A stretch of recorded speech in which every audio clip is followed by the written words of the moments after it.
The room is very big. It's uncomfortable. You're not more used to it LA, right? 3 bathrooms for 1 person, right? Yeah? Never mind. It's always something good. I think heaven wants us to earn it, in a hard way. I don't know why. I keep looking for a place and I cannot find. I find some, but there's always something. Yeah. Yesterday they introduced a place in Hamburg. Yeah. You know what's in Hamburg is like belongs to the government. You can buy it cheap, but then you have to do what the government wants you to do. Like make an old home or young home. All kind of things. No free lunch. Hey guys. Yeah. Everybody okay? Yes. If it's not okay, it has to be okay, huh? Yeah. Wow, these are good people. How's the meditation going? Okay? Yes. You're not too tired? You okay? Yes. Wow, you are tough. I'm really impressed. Yeah? I'm really impressed. You're cool. Very good. Yeah. Hey, yeah, you can peep like that. It's fine too. I'm so sorry. God. I'm really looking for a place, Do you believe me or not? Yes. I have been looking for many years. Always something going on. Yeah, now you can squeeze or, just jump in between. Come quickly. We don't have all day. We have only 2 days. Okay. There we are. Are we okay, huh? Do I look good for the camera? Cameraman? Yes. The director? Look good? Yes. If I don't look good, you just have to look at it. Doesn't matter, I can't change anymore. Yeah, I did throw some color on, but that's the best. That's as good as it gets. Come in, squeeze in, standing, yep, and sit. Wow, that should be very warm. Only English people, yeah? The one who understand English. Oh, what for? We have flowers. We don't even have room for humans. Yeah. Yeah, if you can, that's over there behind there. Yeah, it looks like a big valley. Yeah. Squeezy. Brother. Sister or brother, you go over there so they can squeeze over here better. Otherwise, you're already skinny and the woman is very strong. They make a sandwich out of you. Check yourself. Yeah, they make a sandwich out of this poor guy. Yeah. It doesn't matter anybody, who cares. Just sit.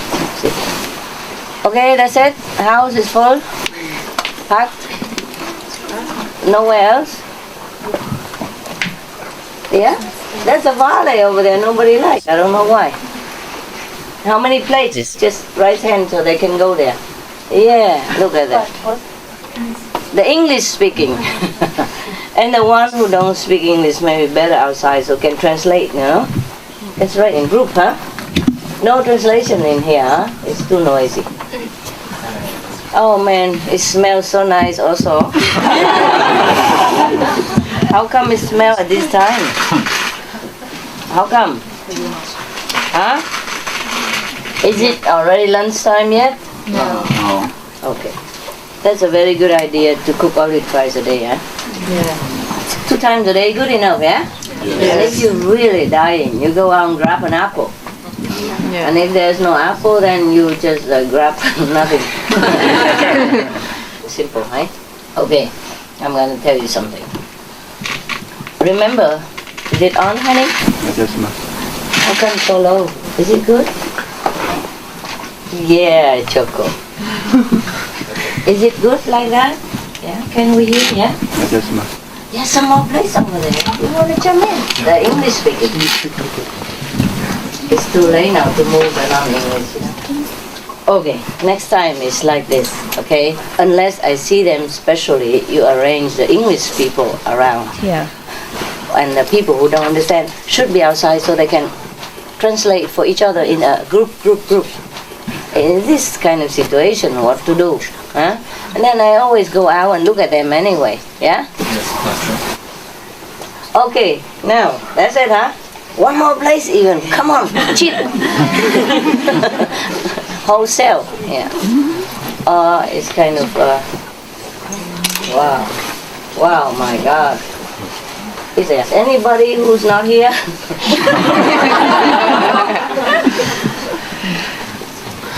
Yeah, okay, that's it, huh? No more space, right? Okay. Anybody have pain or anything? No. Yes? No? No. There's a kind of white tiger balm. It's very helpful. You know, the white one. The one with the white inside. There are 2 kinds, no, 3 kinds. One kind is very deep, like caramel, huh? Deep caramel. And one is lighter caramel. Another is white, the white one. Oh, somebody gave it to me and it helps me a lot.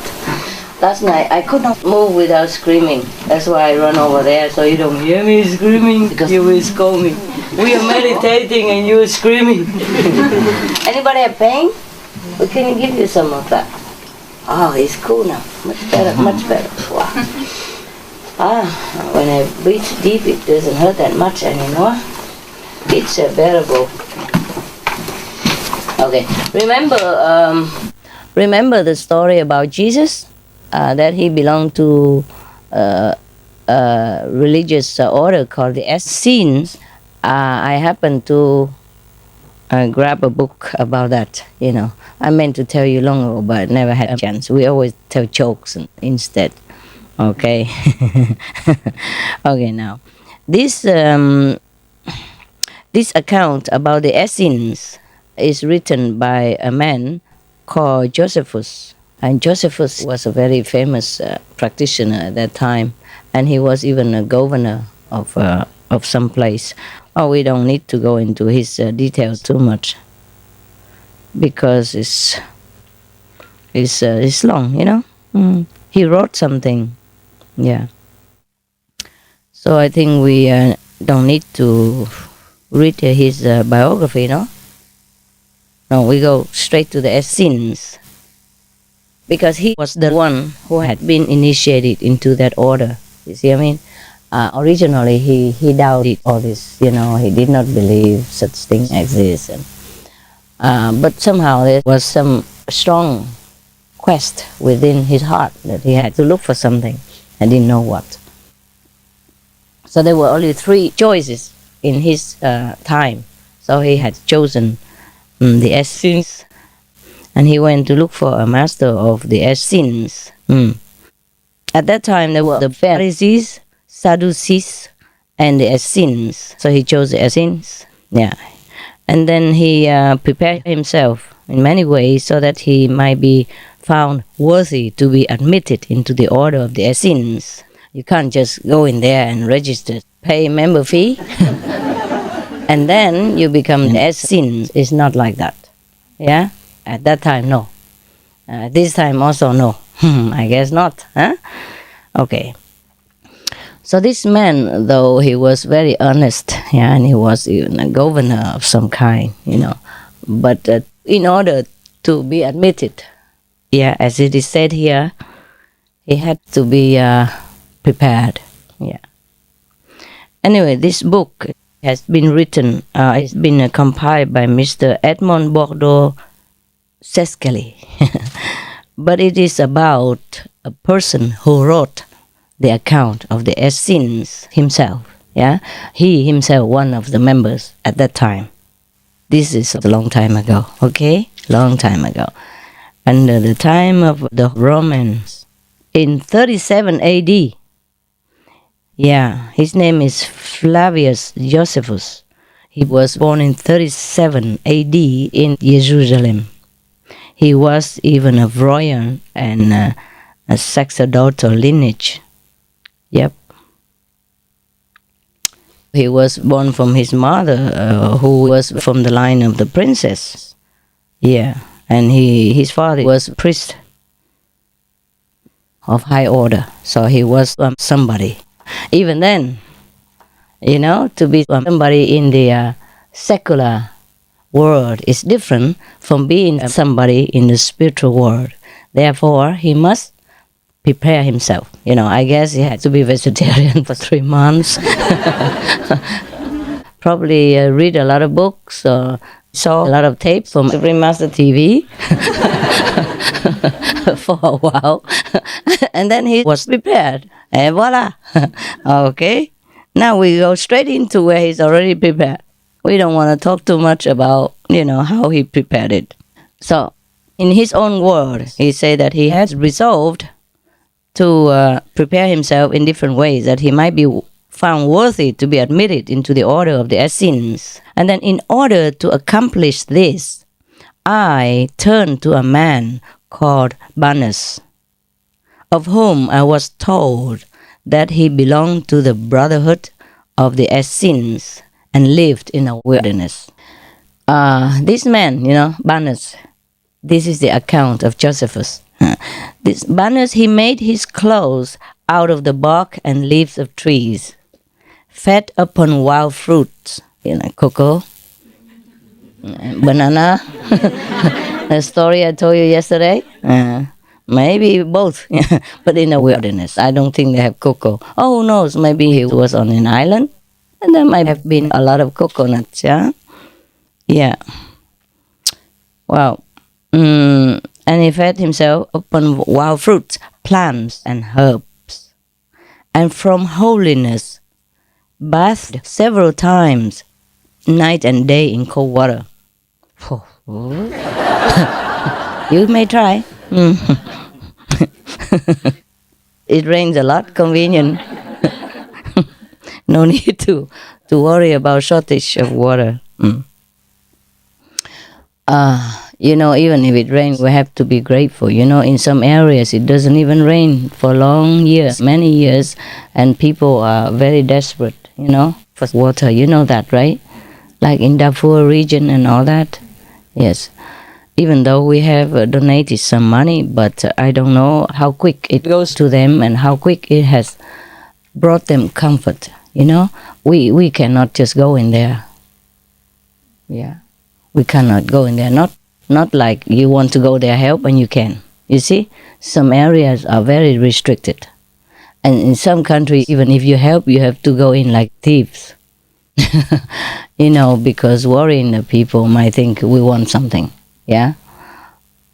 In some restricted countries, one time I helped one country, and my people even had gone to jail for that.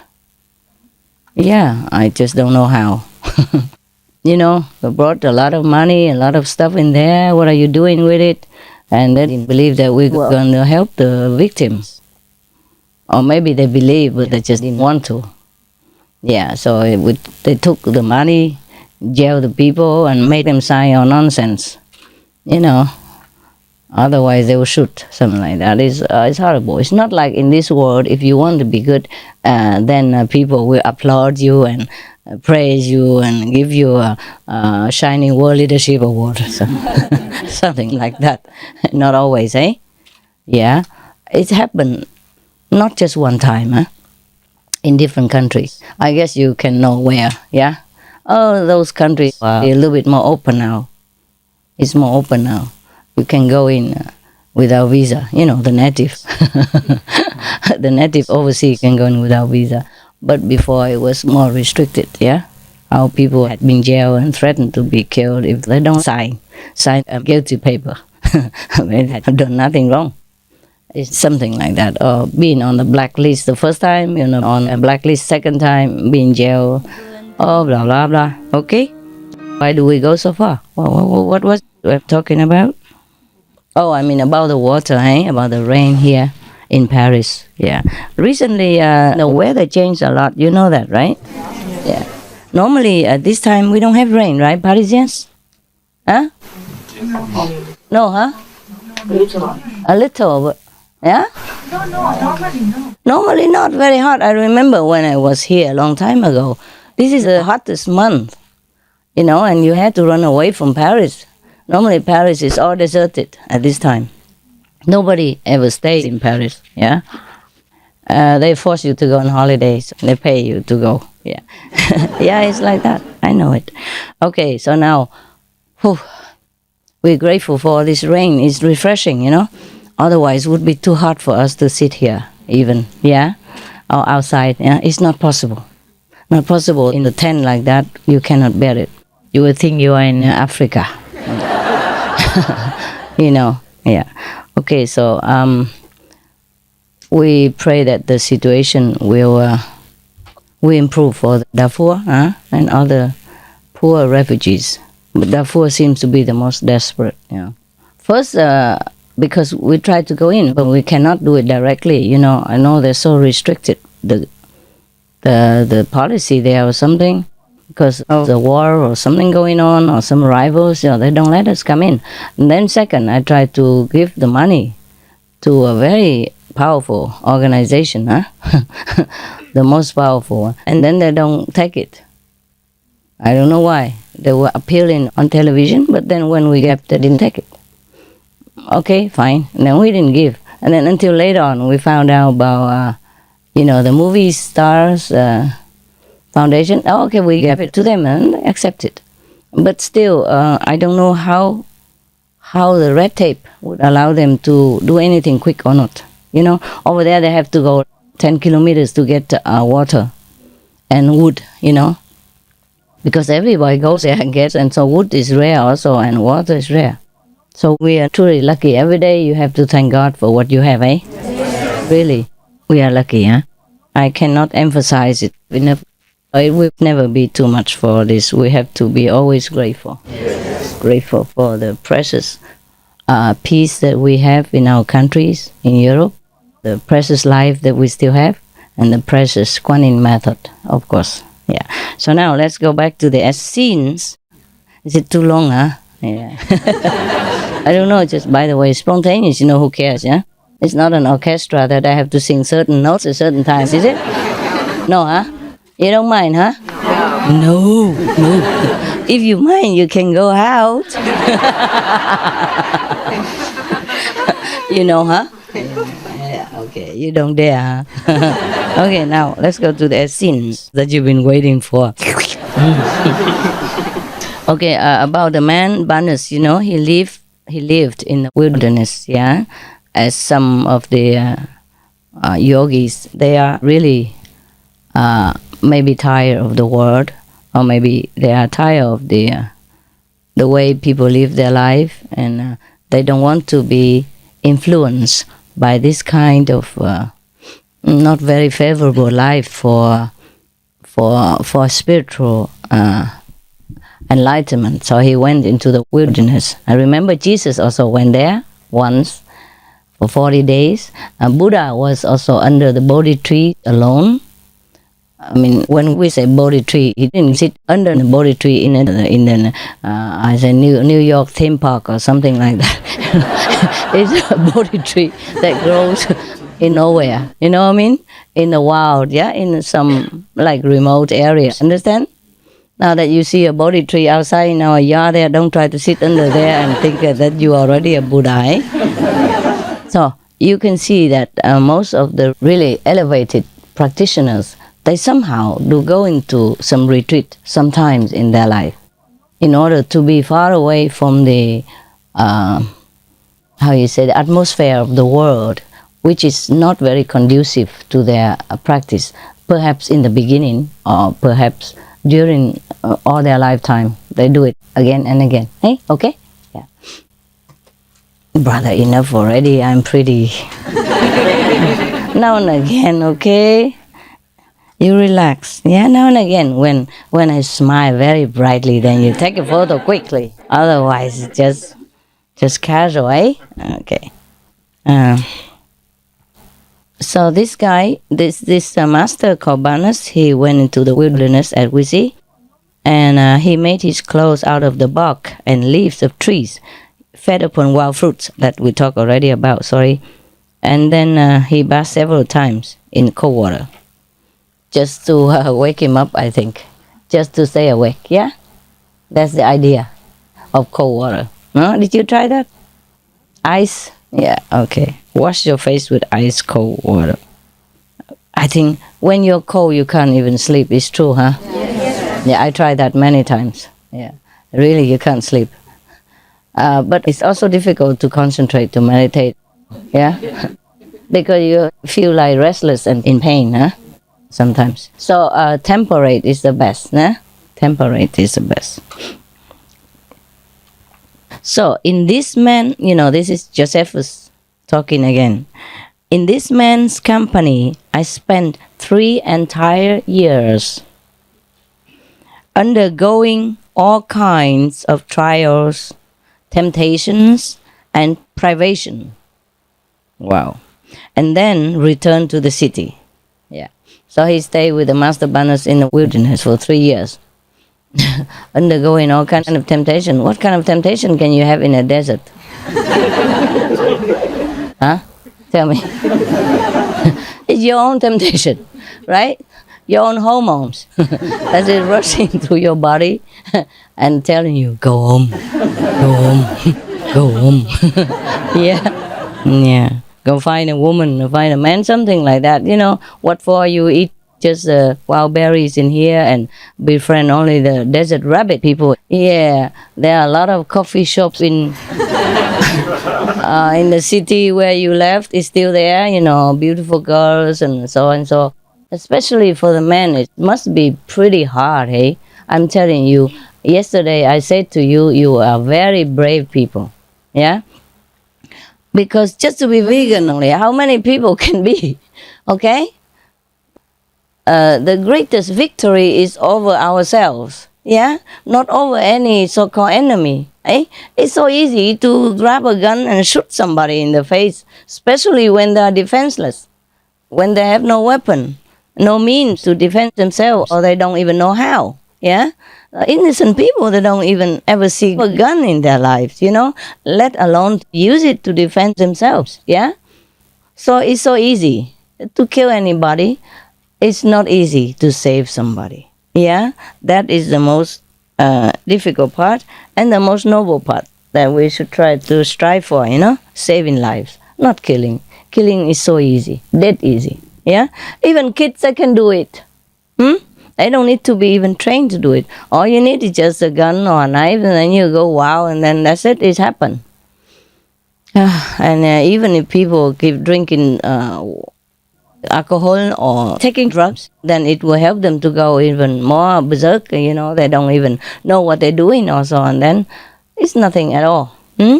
So the most difficult mission is to save lives, yeah? Be it human or animal, people. To kill is cheap. No? Easy. Yeah. Me thinks. My humble opinion. Anyway. Sorry if I'm offending anybody, but the truth is the truth, no? Yeah. And even the most victorious battle is to what? Conquer yourselves. Yes. And that's what you did. Yeah? And you are still doing it. Sometimes it's still difficult, but you're doing it and it's fine. It's not about even the victory. It's the trying to do it, at least, yeah?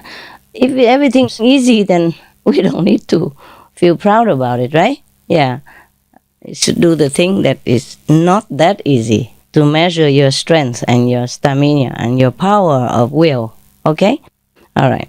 So now this guy, he stayed three years with the master, eating wild berries and bathing several times per day or night in cold water. After 3 years, he came back to the cities. Okay.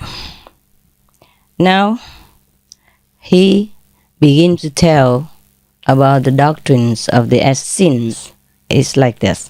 The doctrine of the Essenes tends to teach all men that they confidently may trust their faith in the hands of God, as nothing happens without His will.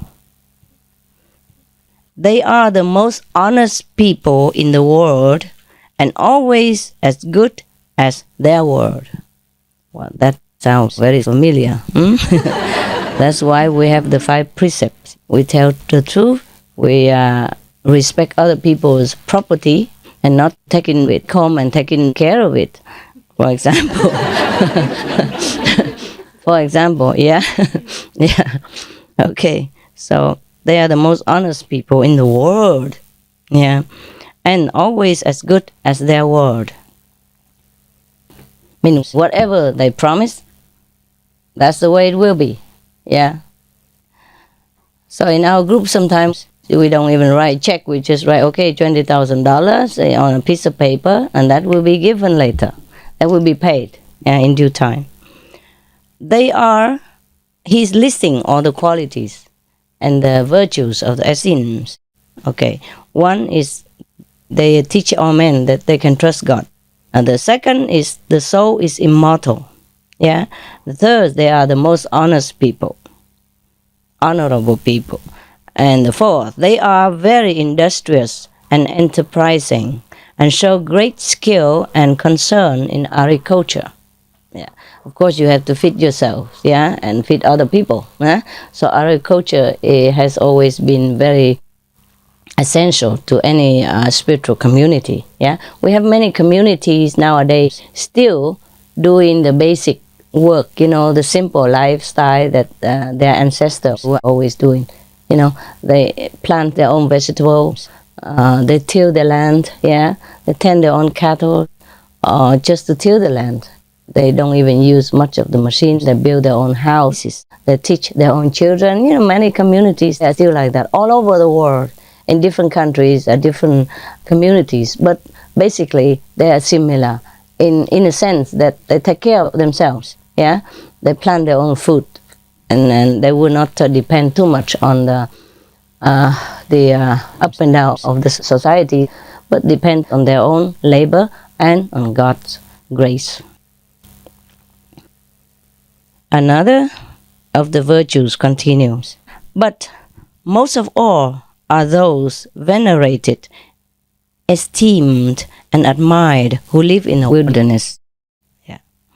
Probably these are the ones who already cut completely attachment to any possession, fame, profit in the world. They don't care anymore. They just gone to the wilderness, live from the providence, and do not seek any recognition of any kind. That is why they are recognized and revered, because of their true detachment and the true devotion to God inside their heart. Yeah, it's not the action of going to the wilderness that will earn you esteem and veneration from people. It is your attitude. It's your true renunciation. Understand? It's not the robe that you wear. It's not the place that you live. It is the inside that generates this kind of holiness, yeah, that makes people trust you. Okay. So just like every time, most people, they go into the wilderness and people will seek them out. Yeah. Okay. On account of the sense of justice that they ever show, and the courage and intrepidity that they manifest in ever defending truth and innocence and purity, like that, purity. This trait is not found in such a high degree, either with the Grecian or any other people. I'm sorry, it mentions Grecian here, I don't know why. Probably at that time, the high priest of Greece was supposed to be, high order, yeah, and was supposed to be revered by people. So maybe that's why he compared it like that. It's like this kind of honesty, purity, diligence, and devotion were not found in such high orders of priesthood, perhaps. Established religious orders at that time, I guess. That was 37 AD, after Christ. Okay? Probably at that time, the high priest of Greece was supposed to be high order, yeah, and was supposed to be revered by people. So maybe that's why he compared it like that.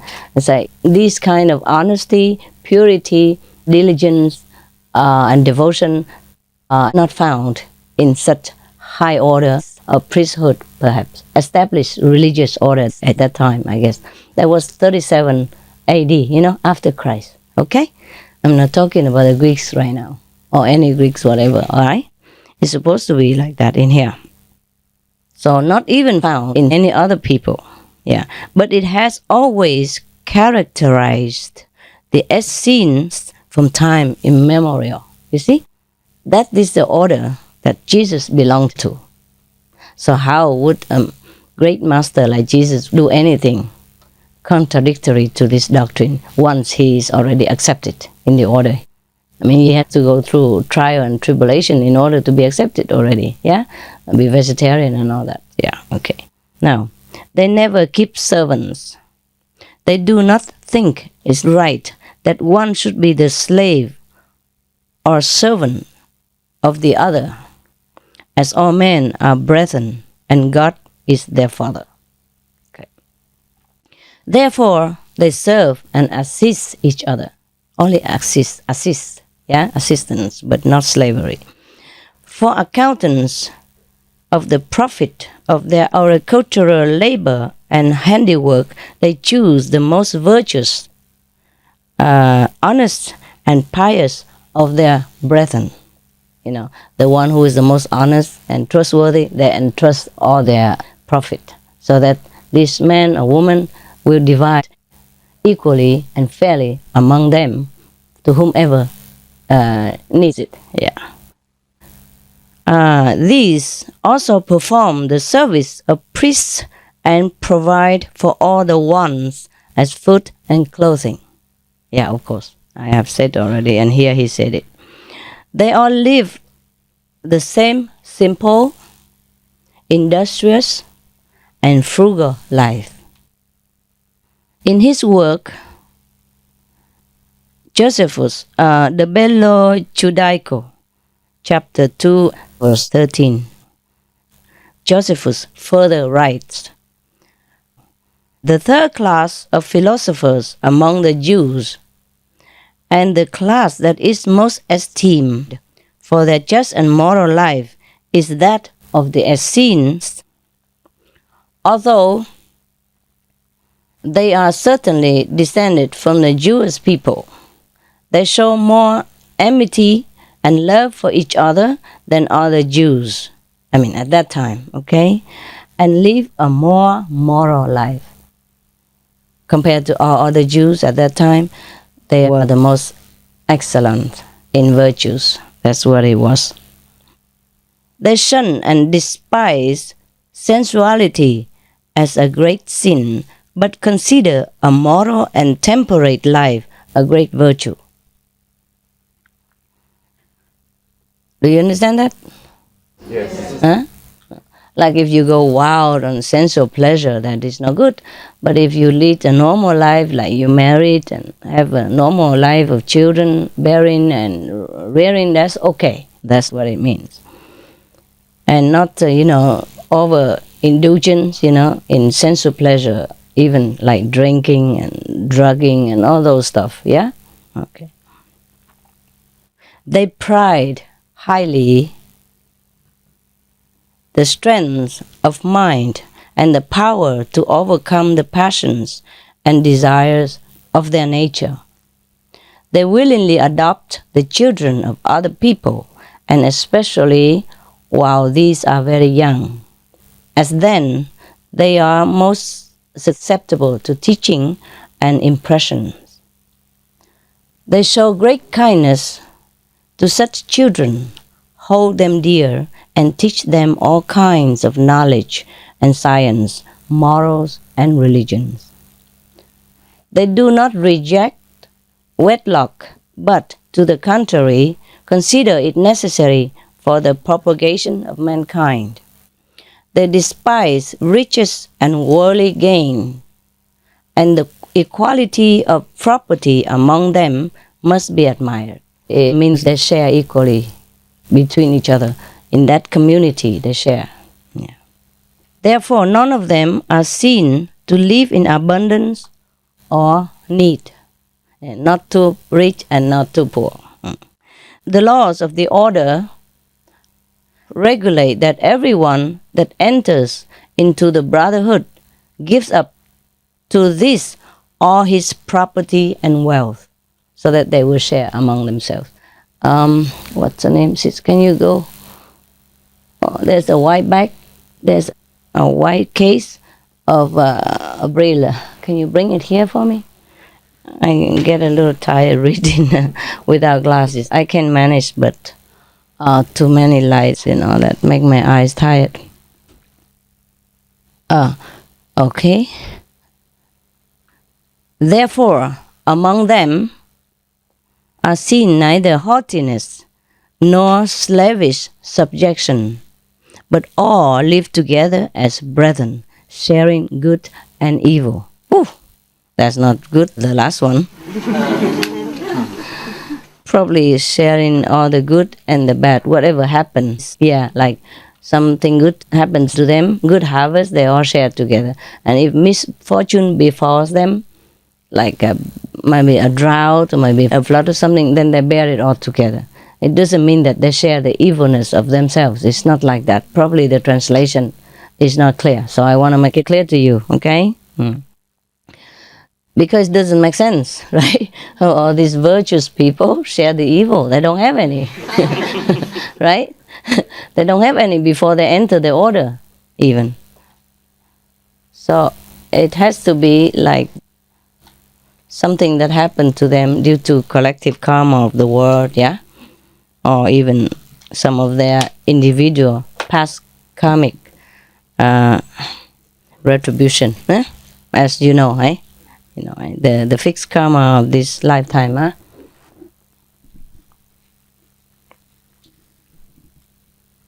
My famous glasses from apotheke. Yeah, gas station, huh?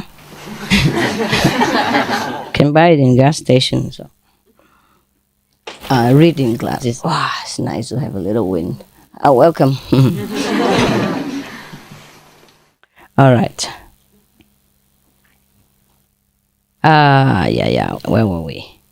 Okay. They do not live in any particular town, but in every town the order has its respective house. Sounds familiar, huh? No? Why don't they call it center? Like Paris Center. In this house, the members take their abode when they arrive on their travels, and they are there supplied with what they want. Yeah, wonderful, huh? Yeah, of course there's always food in the kitchen, huh? Everything is here at their disposition. Yeah, if we have anything at all around here at your disposition, except the floor. Yeah, this sounds familiar to me, huh? Does it sound familiar to you? Yes. Yeah. All right. Everything is here, in that house, in that center, as if in their own house. Yeah. Here they are received as the best of friends and near relations by persons they never before saw in their life. Doesn't matter. You come first time, second time, is the same, right? You're always the best in that house, and you're always welcome. Yeah, they're treated like relatives. Yeah, like family members. Is that not so among us? Yes. Yeah, that's the way it should be. Yeah, it's truly like that, huh? Yes. Many of you didn't ever see each other before. You just come here or anywhere in any centers, and then you are just friends and immediate. Right? Happy to see each other like a long lost relatives. Oh, who are you? Love to see you. What's your name? And you call each other brother and sister, huh? Very good. In every town there is an elder who has in his care clothes and other necessary things that he graciously distributes to them who need such things. The Essenes use their clothes until they are worn out and cannot be used any longer. very frugal people and simple. They neither buy nor sell among themselves. Every member willingly gives his brother what he needs of his, and is again supplied by others with what is needful. Yeah, it's the exchanging system. It's a very nice community indeed, huh? Okay. Even if he thinks he never can repay it, he may, without bashfulness, receive it, as this is a rule within them. Yeah. Even if you know you cannot repay the money, if you need it and somebody gives it to you, you take it within the brotherhood and sisterhood. The Essenes worship of God is grand, sacred, and majestic. Before the sun rises and greets the earth with its beams, they do not speak on earthly matters, but read and send forth their sacred, humble prayers that they have learned from their fathers. You know, meditation in the morning, yeah, prayers, yeah, okay. The elder points out the work in which each one is most skilled. You know, if you have talent for cameraman, then you are a cameraman. The elder says so. Having thus worked for 5 hours, do they again gather, bathe themselves in cold water, and don a white linen gap. Well, this is not white, but yeah, you can have white. The tradition is like that. White symbolizes purity, you know, and nothingness, yeah? That you don't have anything to hide. Everything is clear, yeah? And everything is simple in your life. This is the meaning of it. And I don't mind advocating that, but it's just less convenient for you in these days, yeah? Actually, in these temples, you know, in this house, they probably provide it already. You know, everybody goes, you wash your hands, and you wear a white apron, you know, to make it look clean for everybody, and everybody looks equal, you know what I mean? And dignified. That's it, yeah? We could have done that. We could do that too. But for your convenience, I don't want to impose so many, you know, restrictions. But it would have been good like that. Yeah, you know, like those the Muslim wear. Yes. That is for the old tradition. Yeah.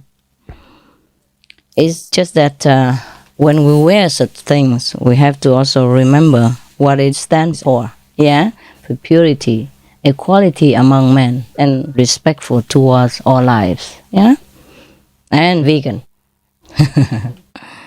Well, you can wear white. I'm sure you're worth it. Huh? But for the sake of convenience, yeah, you wear whatever you wear. I'm not saying anymore. But in the beginning, actually, I told everybody to wear it below the knees, or just a little bit above the knees, especially women. But never mind. It's okay. Just try to keep your mind straight. That's it, okay? It's not just the clothes. The mind has to be straight. But the clothes do help. The clothes do help. That's why some of the poor ladies don't wear clothes. They go on the stage and they just take off their clothes. Yeah. Something like that, yeah? Or just wear a little bit, yeah.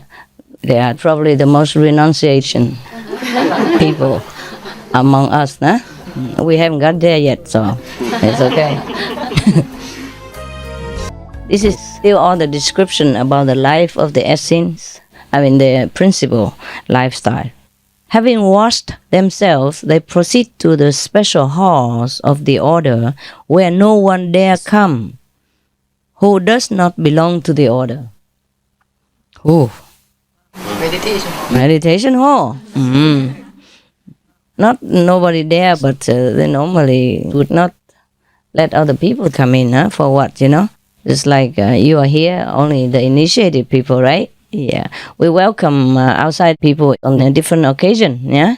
But not when we do retreat or meditate, because they don't know how to meditate. They just sit there and watch everybody with binoculars. How come that guy, he meditate like this? How come that lady, she meditates like that? You know? Then it would be very inconvenient for you to sleep, no? So we don't allow anybody to come here who is not initiated into the fashion of sitting sleeping. There are people who are walking sleeping, but we have here sitting sleeping. Well, not much difference. Huh? Never mind. At least when you're sitting, you won't fall. Huh? When you're walking sleeping, you might run into problems. Huh? But if you're sitting sleeping, then you just sit and sleep. What harm can you do to anybody? Right? It's a very peaceful group.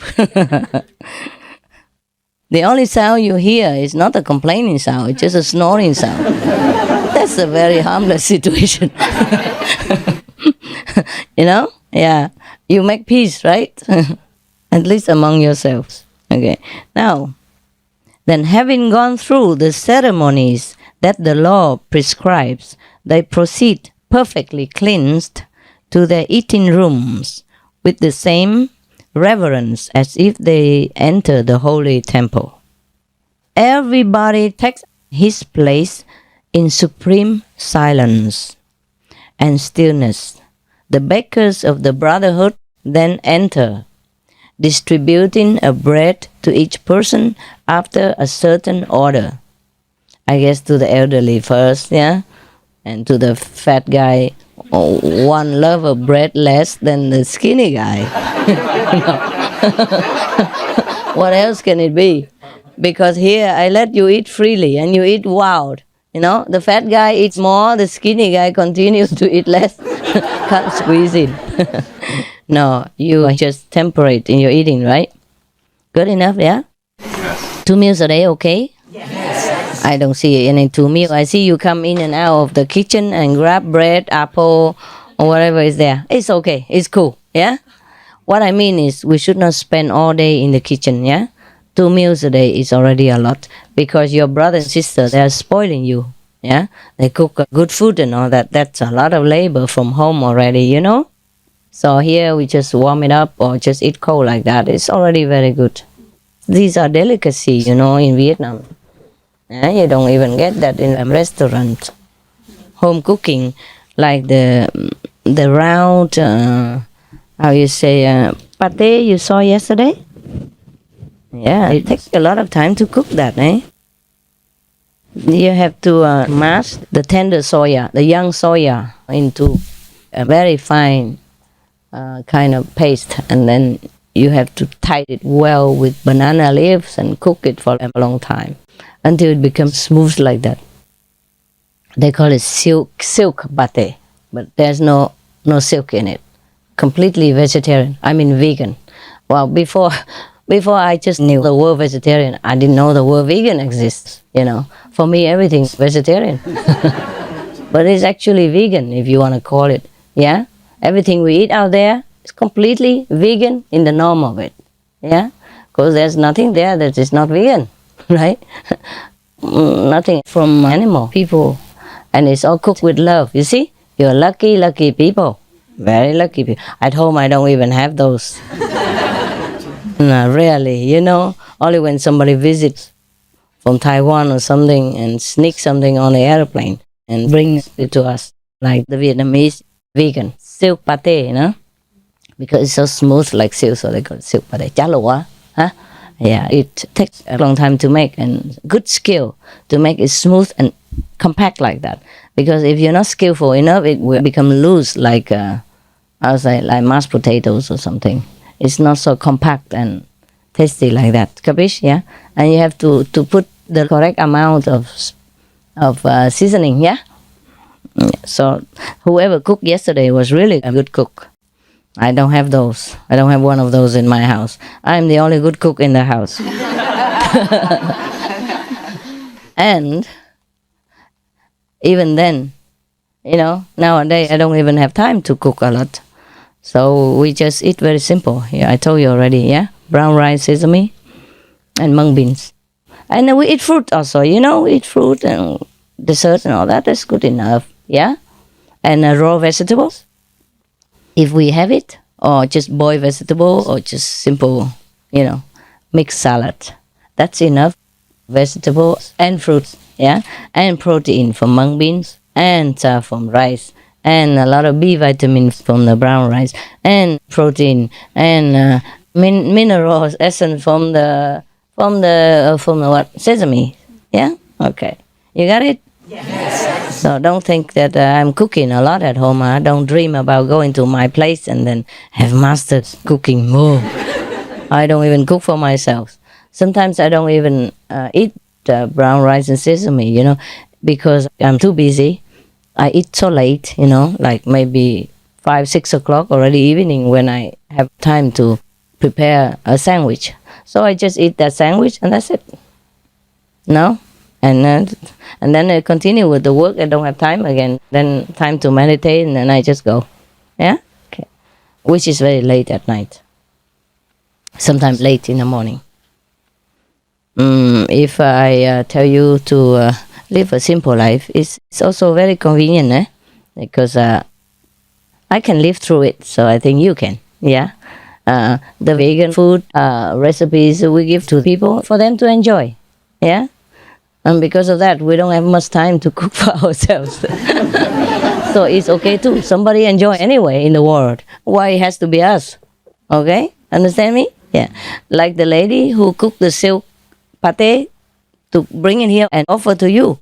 How much she eats out of it? Maybe none. She saved it all because so many hungry people here. So she saved it all to bring it here for you. You see, that is the kind of love that we cannot find, we cannot buy. Yeah. Of course, you guys return the money to her, at least the ingredients that she had to buy and all that, yeah, and a little bit extra. Apart from the pool money that we have, just have to pay whoever brings good food here. The bad food, tell them to return money to us.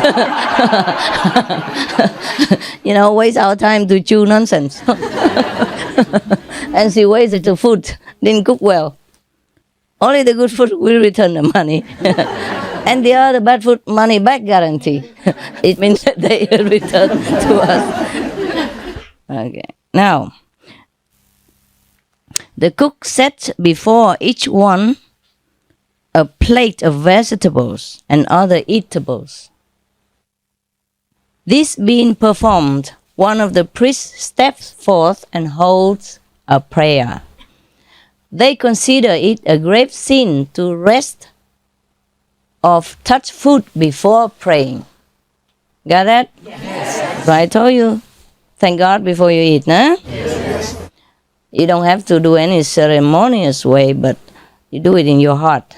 It's fine also, yeah? Well, if we can and we do it in the family, we pray together, it's fine also. Wonderful. But if you don't have that kind of habit, you just pray in your heart. Huh? To pray, to thank God doesn't mean God needs it. Yeah, it's just good for you to remember who is the provider. Huh? Apart from the sister who makes silky tofu, yeah, God is the ultimate provider. Yeah, so we have to thank. Somebody gives you a piece of tissue, you say thank you. Yeah, somebody gives you a glass of water, you say thank you. God gives you everything. Oh, we have to thank Him, no? Yes. Thank Him. Yeah? Oh, that's normal. It's a very least courtesy. Huh? It is good for us to have good manners, to be polite, even to God. Yeah, it's not like God needs you to do that. It's always good to be grateful. Yeah, because if you're more grateful, He gives you more.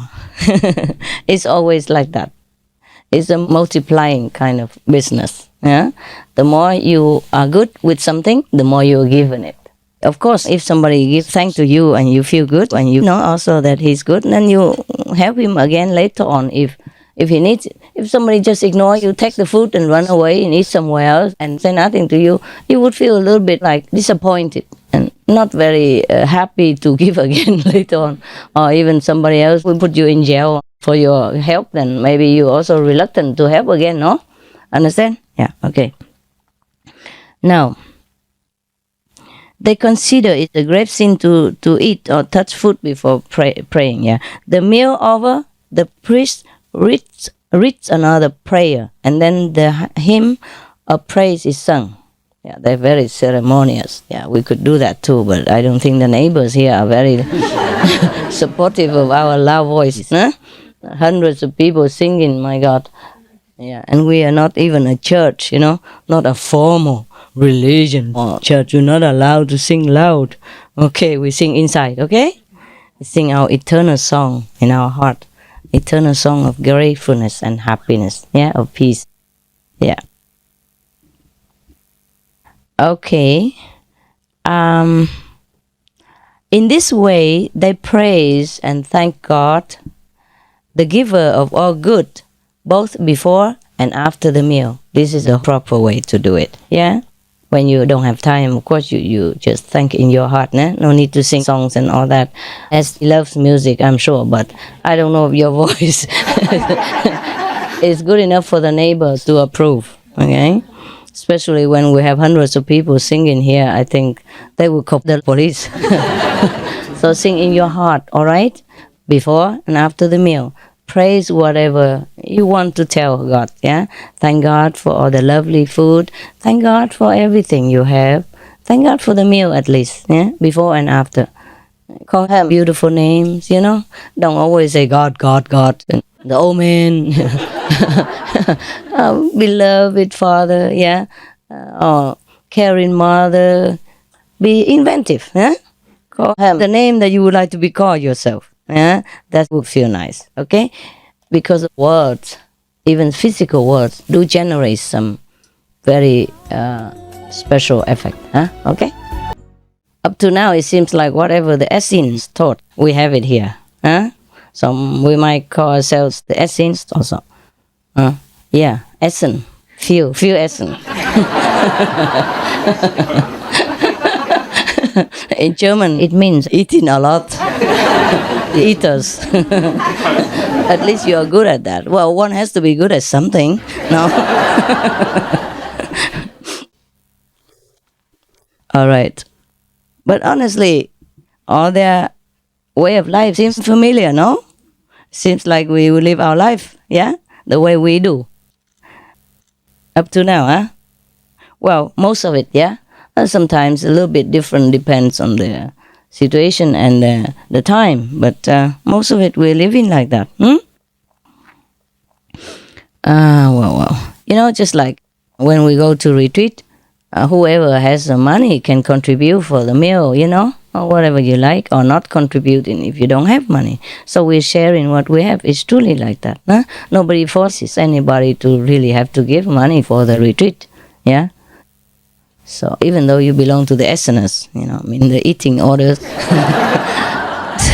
you don't even need to pay if you don't have, And whoever needs, we always help each other, and help outsider also, Yeah. So okay, now. Then they take off their white aprons, which they consider sacred clothes. I guess because they go to work in the field and all kinds of work, so maybe their clothes are not that clean or spotless when they go into the meditation hall or eating hall. So apart from, cleaning themselves at all, they have to wear a white cloth, yeah? For hygiene reason also, and for coolness, It feels good when everybody's all white, It also feels good when you're all colors, I don't mind. Whatever. It's just that in that time, they had certain rules, which is also, I consider, very scientific. Everybody wears the same long garment, And then it also keeps you warm, yeah? It's airable, breathable. And then you just sit and cover your knees and everything and meditate. And it's just very simple, yeah? Very easy also. I like this kind of clothes. You can eat a lot, nobody sees anything. If you belong to the order of the Essenes, you eat a lot and you wear this and nobody see how much, yeah? You don't need to worry about the figure at all.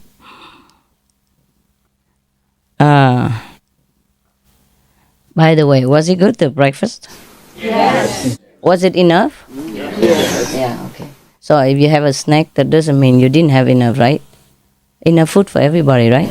In the morning, yeah? Yes. But just if you feel like eating a little bit, it's okay. There's always some food there for the latecomer, or, somebody who didn't like the breakfast or didn't eat much at breakfast because too early or wasn't ready, so can go out and eat a little bit later, huh? But don't make it an essence or habit all day long, huh? Their word means the essence, means the essence of our being, huh? I guess. Not the essence in the German language, eating, huh? All right. Then they return to their work, which they pursue till the twilight spreads over the earth. It means they work from dawn to dusk. Eh? Yeah. They work like the sun, rise and go to rest. Yeah. Then they go to their frugal evening meal again, during which they observe the same ceremonies as at their dinner. I mean, lunch. It seems like they eat only twice a day. Yeah. If members from foreign parts have arrived, they are put in the chief places at the table. Oh, how polite. Yeah. Here also, no? You come from different countries and you sit in the hall, and the French people, they sit out there. I mean, the owner of the center, they sit outside. This is the way it should be, yeah? Okay, very good. We should always be courteous to each other and be polite and treat each other like God, eh? That's of course, yeah. The meal is taken with the most solemn silence and stillness. I told you not to speak, no? Did you speak a lot today? No, huh? Okay, good. I didn't hear anything. Wonderful. Yeah. It's the best. When you eat in silence, your food is more blessed because in silence you can remember God better. Yeah? When you eat in God's grace, then the food will nourish you better. Yeah? Will uplift your spirit and fill your health with more vigor and happiness. Understand? Yeah. Not like God is strict, like you cannot speak and God doesn't care what you do. It's just whatever we do proper is good for us. Yeah? Okay. Mostly we should try to speak less anyway. But of course when I'm with you, I can't make a good example because I have to talk. I have to talk to you a lot, When I invite you to my room, I share the food with you. I have to ask, how are you? You like the food? Tell me about your life and your stuff, your work, things like that. So that's exceptional, eh? But normally within each other, within yourself, you should keep silence when you eat so that you can remember God while you're eating. If you're talking to each other, of course you don't remember God that very well, yeah? We don't reach that level all the time that we can do multiple tasks and also remember God at the same time, right? So it's better to be cautious. And when you remember God, your food is blessed. You know that, yeah? Now, no noise or dispute disturbs the peace of the house. They talk by turns and in a low tone, which will appear strange to those who are not used to it. Yeah. Yeah, what for we have to talk very loud, right? We have microphone.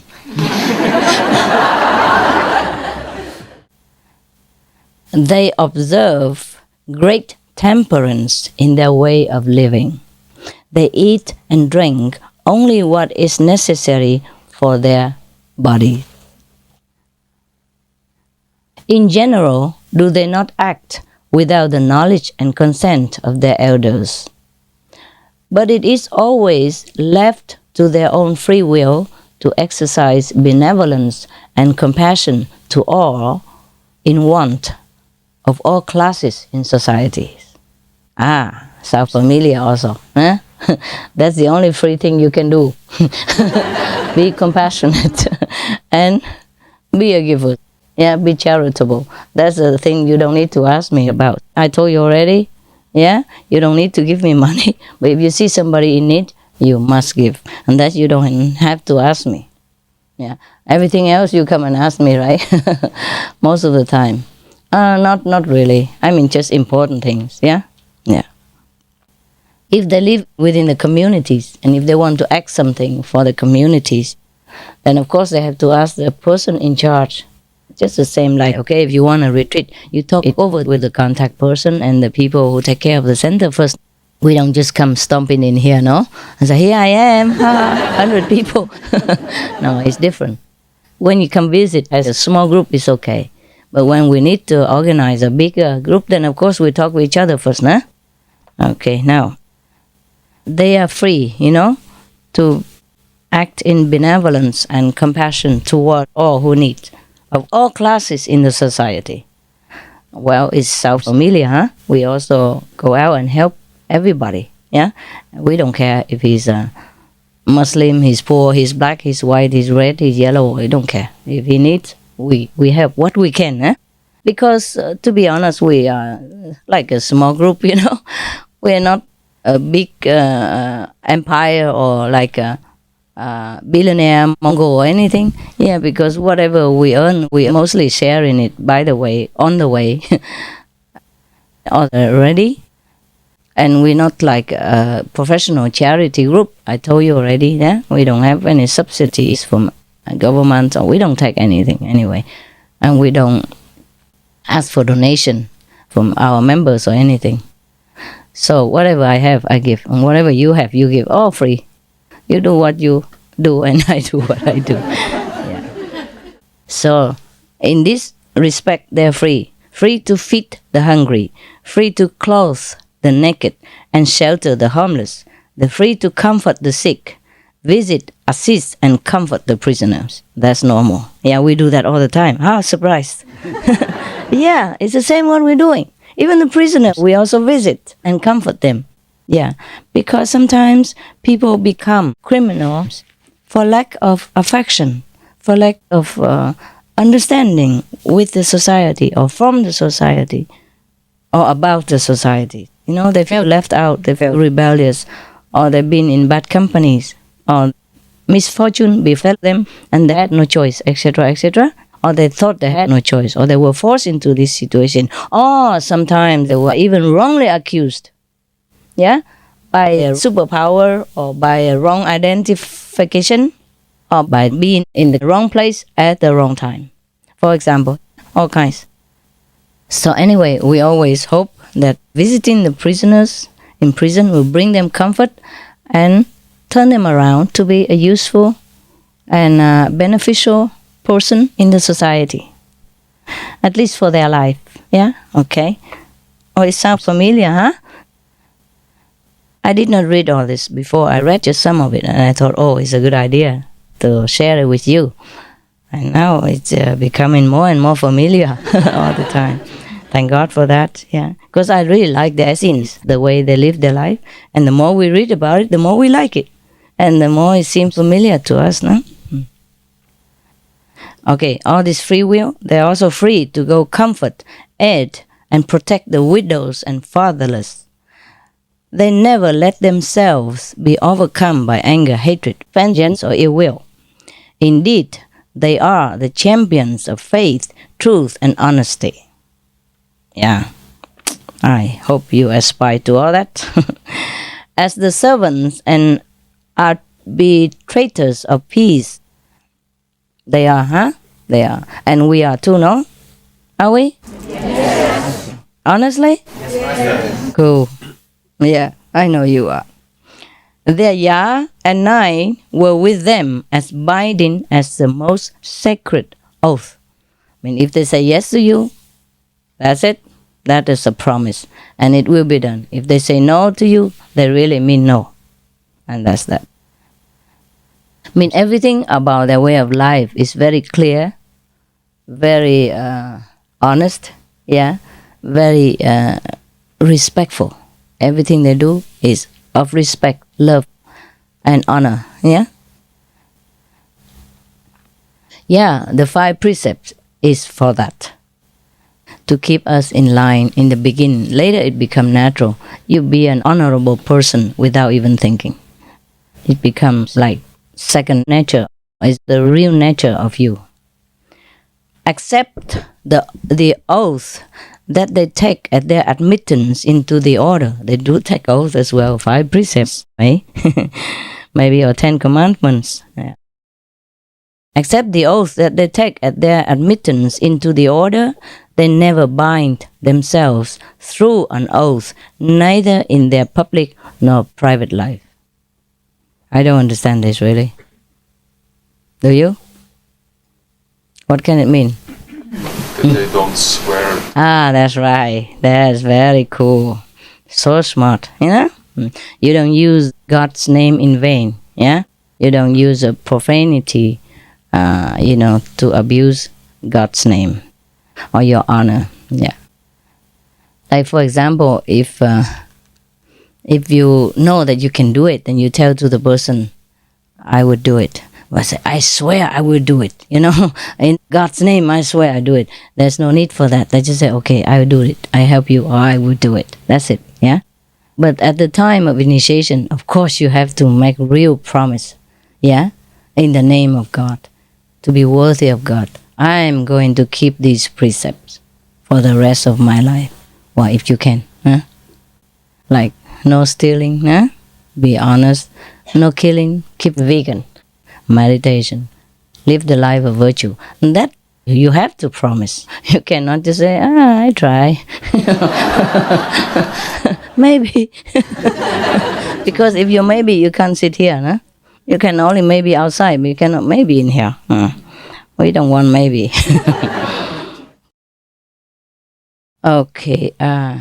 Oaths and profanity are with them as much shunned as perjury itself. Now it's clear, yeah? They don't swear, okay? They don't say something like I swear I go to hell if I don't do that, something like that. You know what I mean? It says no need, they don't do such things. Because their words are the words of honor. There's no need to do this kind of thing. Okay. They consider that the man loses his esteem among his fellow citizens whose word is not sufficient without swearing. It's become more clear now. That's good. So they study with perseverance and interest the ancient writings, the scriptures, yeah, the sutras, yeah, all these holy teachings they study. Yeah. We do, hey? Yeah, we are doing now to prove it. Okay. They especially prefer such that they are intended to indurate and strengthen the body and ennoble and sanctify the spirit. They have profound knowledge of the art of healing and study it arduously. They examine and are acquainted with the medicinal herbs and plants which they prepare as medicine for man and beast, animal people. Animal people, actually, maybe explaining differently here. I don't think they call them beasts in that order. We don't call anybody beasts in our order, no? We call them animal people, brothers and sisters, friends, yeah? Okay. So it's just a different translation. Or maybe at that time, that was the word they used. Yeah, so. They also know the use and worth of minerals as medicine and do a great deal of good by applying these for healing the sick. Anybody that wishes to belong to the brotherhood is not at once admitted. Of course not, huh? Yeah, 3 months vegan, huh? Before admittance to the brotherhood, one has first to pass a whole year of trials outside the same. 1 year? And I give you just immediately after lecture? Wow, too cheap. Okay, from today 1 year, huh? For you. Okay. One has to live according to certain rules and regulations. During this time, he has to prove himself worthy through a strictly moral and virtuous life and temperance. He is provided with a spade, an apron, and a white garment. Now he is again subjected to new trials. Having passed through these, he is sprinkled with water or baptized as a sign of his spiritual purity and liberation from material things. We can do it with water or without water. Yeah, it's just a ritual. It's nice. It's no harm. We have a lot of rain. It's convenient. It's convenient to do in a rainy city. Yeah. But in some African cities, probably we have to sprinkle with sand, huh? Because they don't have much water. It's just a kind of symbol. Yeah. People still use it nowadays to baptize in some rituals, in some spiritual orders. We just do without. Yeah. Having passed through these, and proved his chastity, and being further tried in his strength of character and other qualities, and found to be worthy, he is at last admitted an actual member of the brotherhood. The poor guy, after 1 year of trial and tribulation and all kinds of tests. My God. Now, is there any spade and things in this house to dig? For agriculture, you can plant some more vegetables in the small garden that we have.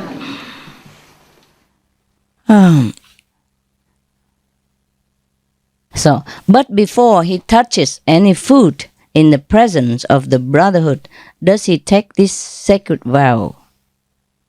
Above all things, to respect God, he must, of a true and pure heart, exercise justice and honesty to all men. Neither of imposed or influenced by others must he harm or hurt any man. Understand? No matter how. Yeah? Okay.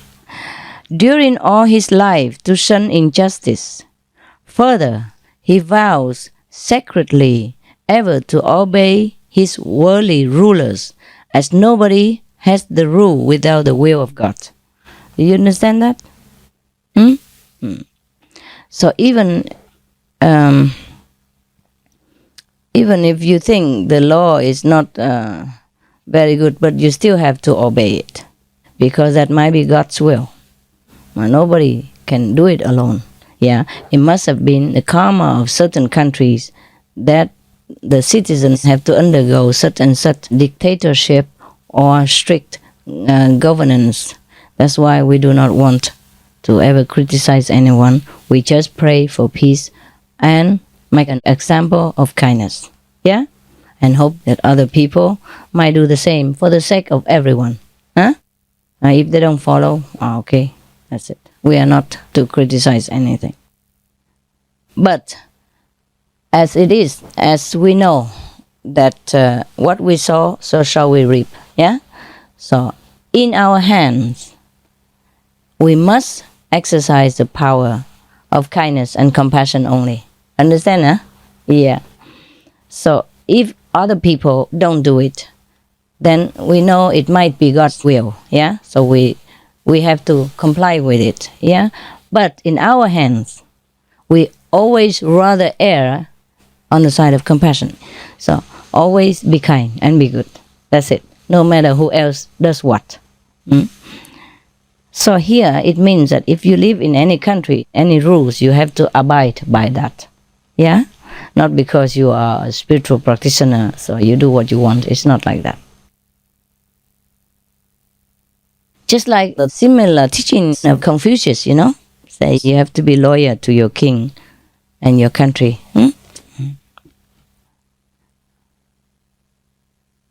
If he becomes a ruler, if the practitioner of the Essenes order become a ruler, does he vow not to misuse his power? Yeah, I told you already. In our hands, we always exercise the power of compassion and kindness. Rather hurt ourselves, not hurt other people. Yeah, do you understand me?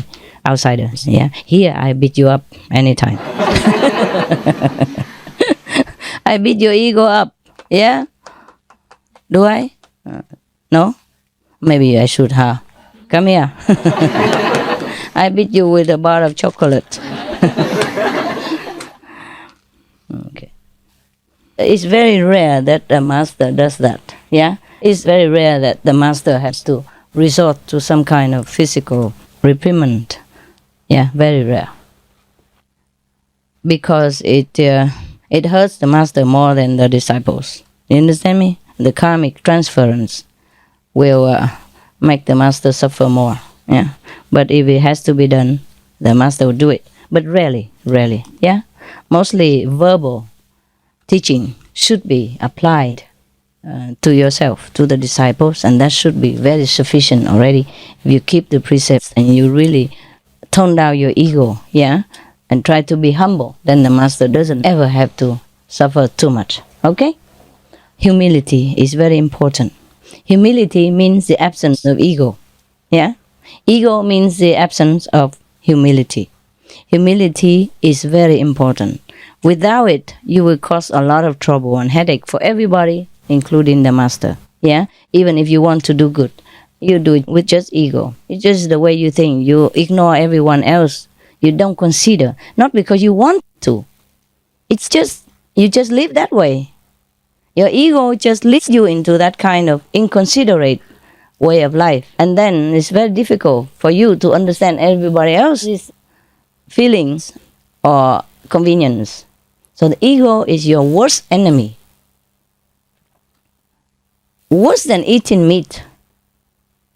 You understand? If the people already killed it and you eat it, you have some karma, you don't have too much compassion. But with ego, you even forsake also compassion. Because you don't know what compassion is anymore. You are blind to the people around you, of their feelings, their emotions, and their needs. You are blind. If you have ego, you just think of yourself, the way you want to do this, the way you do that, and you do it your way, and you just don't think of any other alternative. You don't consider anybody else. And the ego is the one that stands in between you and the true knowledge of the providence. So anyone who has big ego, don't consider yourself intelligent at all. You are just repeating kind of parrot person, learning from anything that you know, but you're not truly intelligent. The one who truly has knowledge is the one who has no ego. Then your knowledge shines and you do everything right. It's just like that. So don't be afraid of any danger or any trouble. Be afraid of your own ego. Yeah? Ego is what? Where do we get ego from? Okay? Past life impressions. And the accumulating of habits or association, background. If you used to learn something, and you're good at this, and then you learn something else, you're good at that, and everybody keeps praising you, yeah? Then over time, you are so used to being praised, yeah? And then your ego grows up, and you think whatever you do is good. Because you've been used to being at the top, and then you don't consider anybody. It just becomes a habit, And this is very bad for us, yeah? Try to eliminate that. Only when you eliminate your ego, then your knowledge will truly be revealed. So that's why in the old times, it is said, the man who knows looks like the man of low knowledge, of an ignorant person. Because he might not show off the skill of the world, of the worldly knowledge. He doesn't even want to show off. If he knows it, he doesn't even show off. For him, it's not important anymore. The important is the real knowledge of heaven, the true original knowledge, which we forsake for the sake of learning some skill or something in this world, or any doctrine, any policy, or any special talent just to go on top of society, and forsake our own great self and the real knowledge that we always have. to be a great person. So to have knowledge in this world is not the top priority, really. Learn what you can to survive, of course. But if we forsake our real knowledge for worldly skills, that is a very great pity. It will enhance only our ego, and it will separate us more from our true knowledge, the one who knows everything, the one who pervades everywhere, the one who never goes wrong. All right, we continue with the essence. The members of the Essenes will shun injustice all their lives. Yeah. Everything he acts with fairness, with justice. He would never treat somebody unfairly. Yeah. Ever undaunted to further truth and justice. That's their life mission. Yeah, their life goal. Okay. Further, he vows to sacredly ever to obey his worldly rulers, as nobody has the rule without the will of God. If he becomes a ruler, he vows never to misuse the power, but to set an example for his subjects by a virtuous life, frugality, and plain habit, plain clothing. Yeah. He shall always love truth and shun falsehood, to preserve his mind from impure thought or impulse. He should do that. Okay. He never to stain his hands with unjust gain, to live honestly by your own earning. Yeah. He vows never to interpret or explain anything of the laws of the order in any other spirit than he himself has received it from the Holy Fathers. Yeah. Do you understand? He would not misinterpret it. He would not distort the true teaching for gain or for profit of any kind, except to impart it to others just the way he has received it, just to know God, yeah, to be virtuous and moral. To faithfully hide and take care of the books. Hide and take care of the books and archives of the order. Wow. To hide it.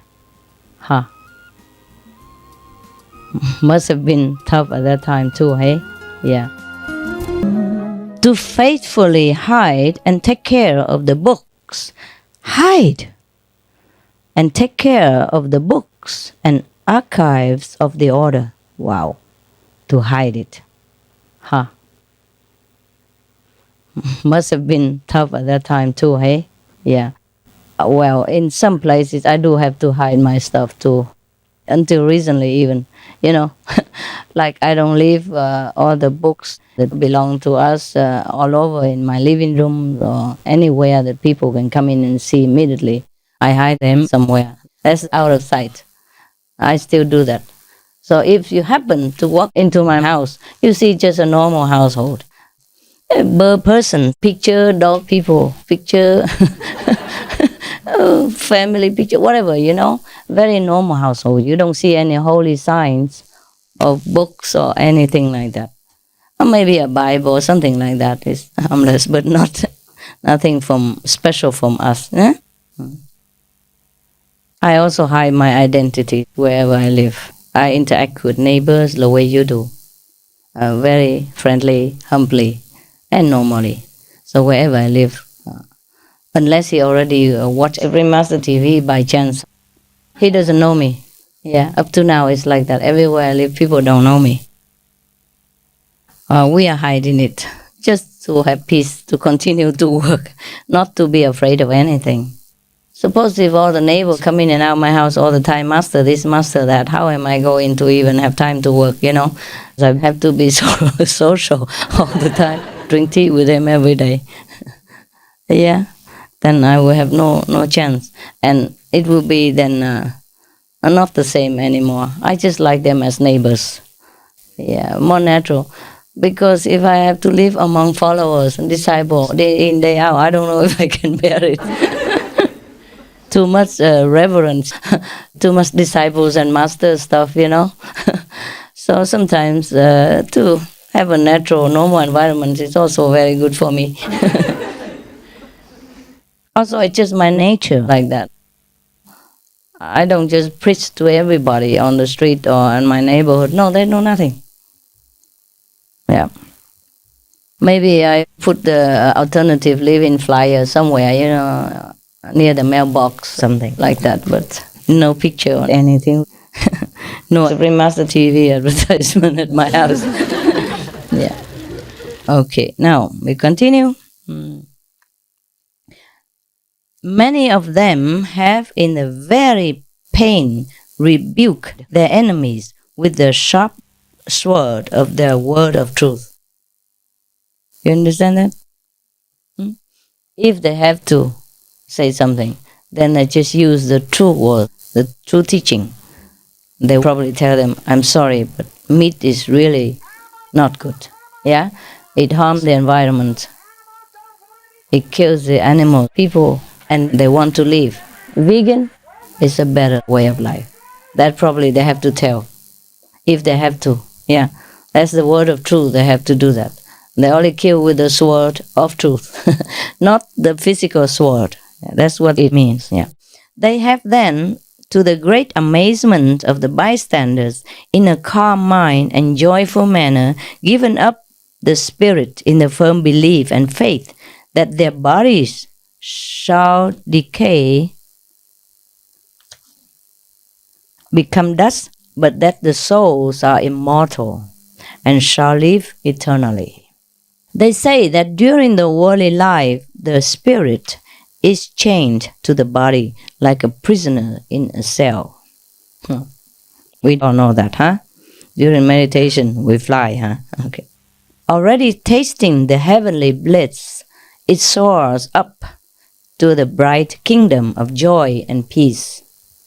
They agree that the pious spirits, previous to their admission into the joy of heaven, hover in space over the waters without being affected by rain, snow, cold, or heat.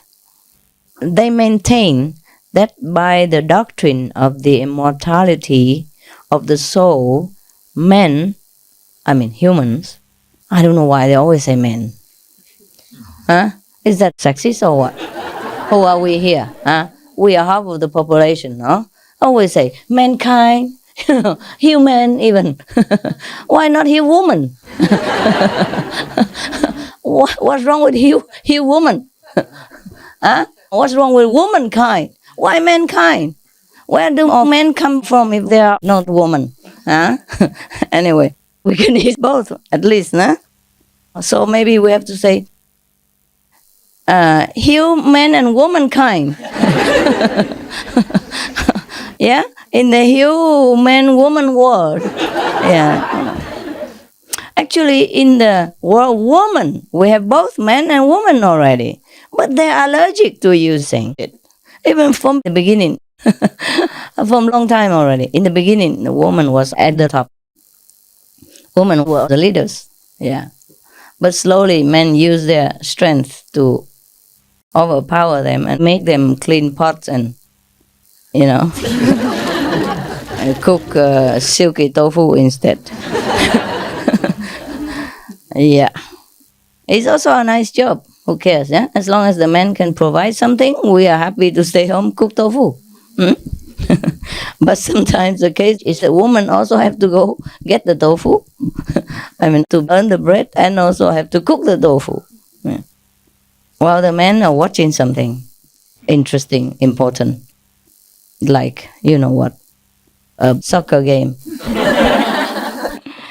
No, I'm just joking. Men are good, yeah. But I just don't know why they use only mankind and human. Never mind, we don't care. We also neither man nor woman anyway. We are not competing for that, yeah? So man okay, woman okay, whatever. They maintain that by the doctrine of the immortality of the soul, men are promoted and encouraged to a virtuous life and shun vice. Many of the Essenes have often stepped forth among the people as prophets. Well, I'm not surprised. I have a lot of prophets here. They inform them of things to happen. Oh, these are seers, huh? After they practice for a while, they can see sometimes things happening, yeah. But often we keep quiet, huh? Only when necessary. I mostly don't predict anything, do I? No. Really, huh? Unless they ask, huh? Like they asked if the year 2000 is the end of the world or not. They asked a direct question. And I had to say no. You know, I'm also under oath to tell the truth. So I had to say no, but I wouldn't just, go out and tell everybody, believe me, I see it. We live over, we live through, we live past 2000. I wouldn't do that, okay? Sometimes I tell you, please beware, huh? Have to meditate more because it's a time of cleansing, and it's the truth I have to tell you. And you can see it yourself. I didn't tell lie. The golden age is for golden people. Only. Sorry, it's not my law. It's the law of karma. It's just like the law of any nation. We cannot escape. The law of nation, sometimes we can escape. Sometimes the police turn a blind eye. Sometimes you can do it cleverly and you can escape somewhat. Or during your lifetime, maybe you can run away, you hide. But the law of the universe, you can't. Can nowhere to hide. The law of karma is very precise. It's to the minutest detail, to a breath of a hair. Now, it is easier for these holy men again? Didn't they have any woman in their order? What's wrong with you guys? Are you all men here, by the way? No, huh? Okay, never mind. We forget. We don't argue with this terminology. Okay. These holy men, often they only say holy men, huh? I mean, not just here, no? We often hear holy men, huh? We never hear holy woman. Oh, it's not fair. Wow, thank God I'm a woman for a change. So that you can say you belong to a holy sisterhood. If we are holy, who cares? Anyway, it's easier for these holy men to prophesy as they, from their earliest infancy, study nature and the doctrine of the divine. They are instructed in goodly books and the writings of the prophets, and grow in wisdom and purity of heart. Their presages often came true, and this increased their esteem with the people as holy men and prophets. You see, in here, they mention that there are many prophets. It's not just one prophet. Yeah? Okay. So we have to understand that whoever reach the level of a certain spiritual height, then they can be called prophets. A prophet is a messenger of the holy doctrine. A prophet is supposed to mean the messenger of God. And there's not always one, sometimes more. But prophets, they have, of course, different levels, Some prophets are the direct contact with God, and some prophets are a little bit lesser level, but still they are prophets. If they go and, spread the truth teaching, and if in their heart they're also holy and have a certain high level of spiritual attainment, then these are probably being called prophets in this order. In our time, there may be also some prophets already among you, although you don't feel like that and you don't see yourself as that, but it's okay like that. So that's good for your ego that you don't even see yourself like that. Yeah, the more you practice, the more you don't see yourself as anything really. You know it, but it's no big deal to you. Yeah? Just like after you graduate a long time as a medical doctor, you don't always feel proud or you don't even think of it anymore, right? Oh, that's the way it is. It's become natural. in spiritual practice also, yeah? The higher you go, the more nothing you feel. You don't feel holy, you don't feel that you are special, you don't feel you're higher than anyone else. You just know it, but you don't feel anything special.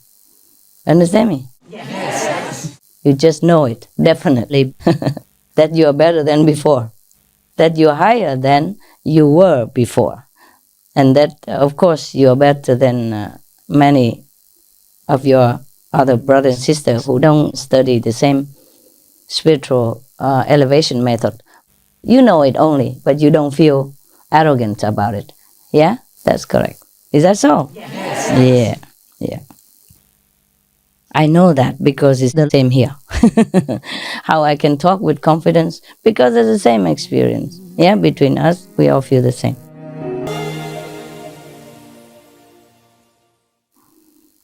One time, I discovered something. I mean, even I don't go from a high level, I was also beginning, a lower level. No? So I can understand all of you better. At one time, when I discovered something else, I thought, okay, that's it. That's the end of my mission. I don't know how to go out and talk to people anymore. What do I say to them about who I am? I just felt suddenly it's impossible to go out to talk to people anymore. Do you understand me? Before I was still clouded, halfway, or 1/3 of it, cloudy, yeah? But when it's all clear, you suddenly feel, okay, finished. What to do,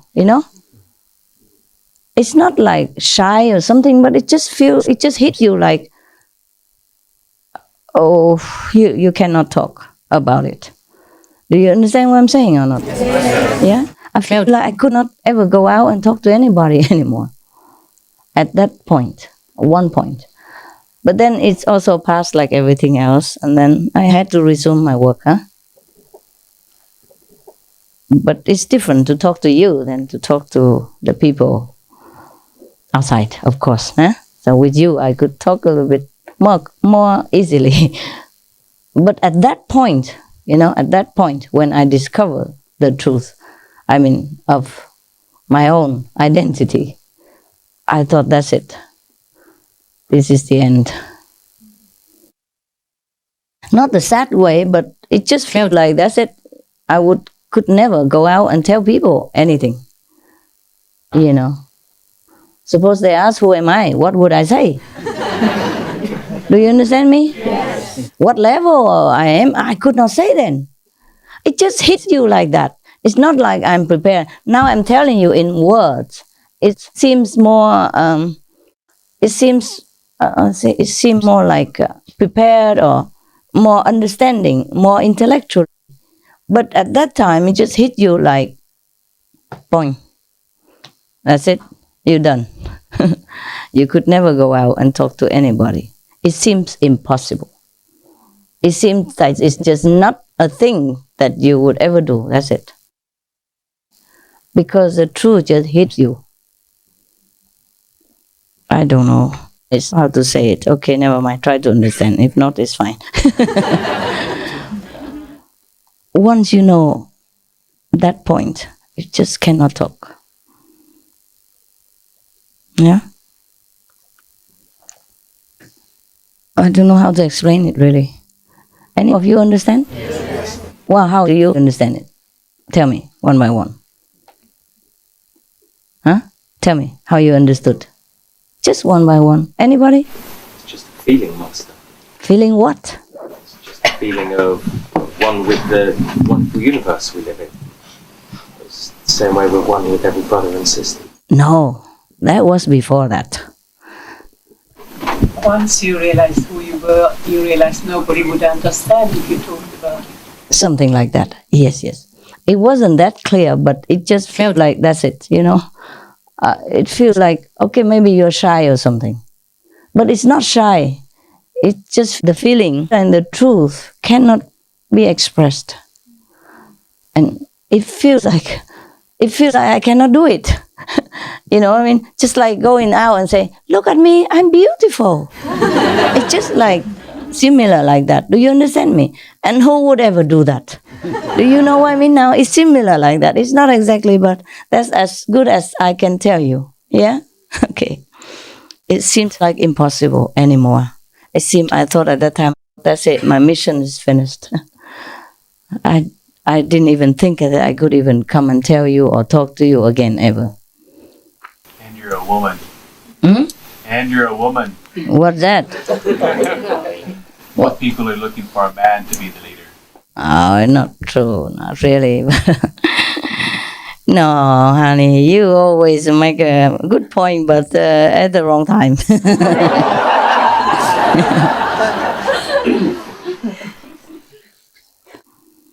Yeah, it's not about woman, honey, it's not. Because I have been outside before as a woman, and a lot of people always come and listen, you know?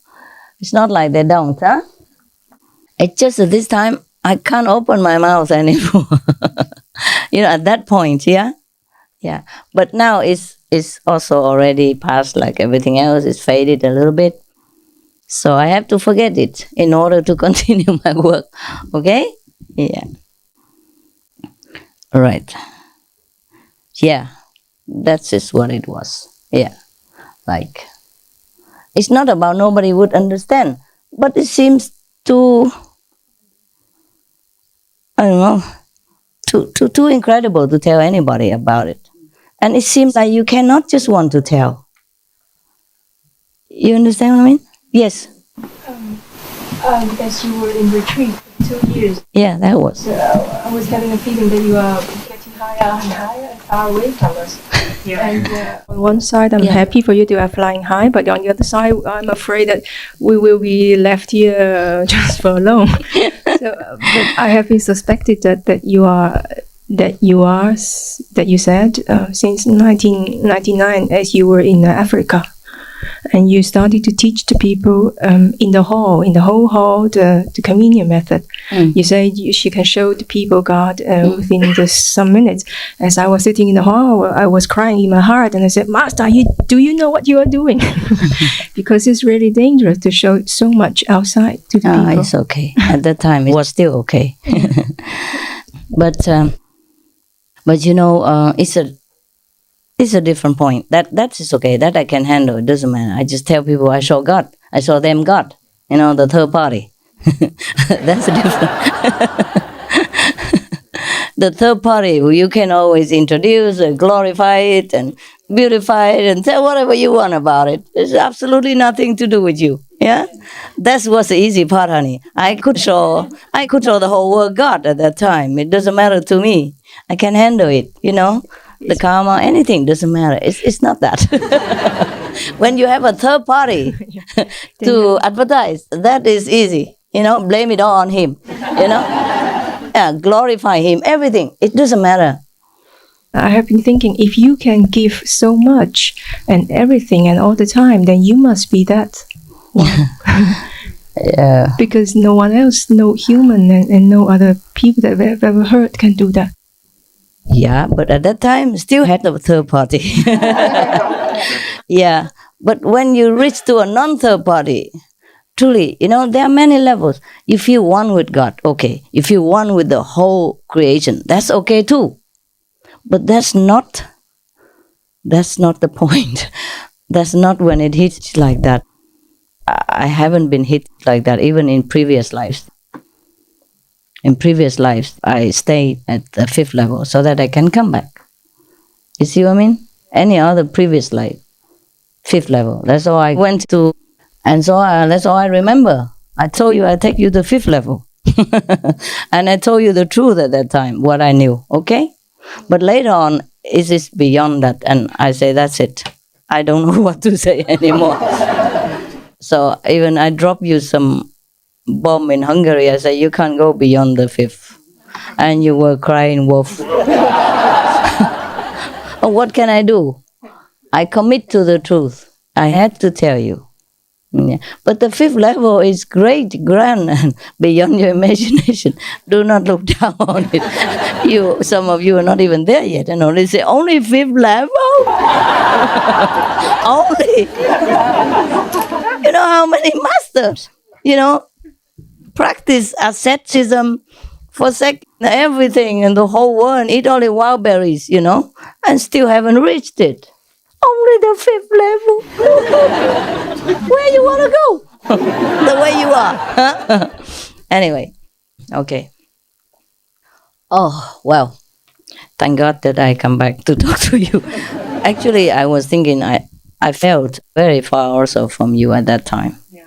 I felt that you would not understand me. And you didn't. And Hungary, you all cry wolf now. Yes, 5th level only. What? I think we did understand, but we felt you were so far away. We didn't want you to be so far Oh, away. I see. I did not want We it felt to. really sad, Oh, you did? Yes. You still feel sad now? No, you're back. No. I'm back. Thank you for dragging me. Wow, what a friend for. Come back and play in the mud with us. No, I'm still not back, but I'm back, okay? I just handle the situation differently, that's all. Before I was just there, but now I'm there and there and here, yeah? I just learned to handle the different situation. It took a while for me also, It's a shock. It's a joy, but it's a shock. What am I to do now with the rest of humankind and the disciples and all that? What am I going to tell them? You understand? I became shy, really shy, reluctant. Yeah.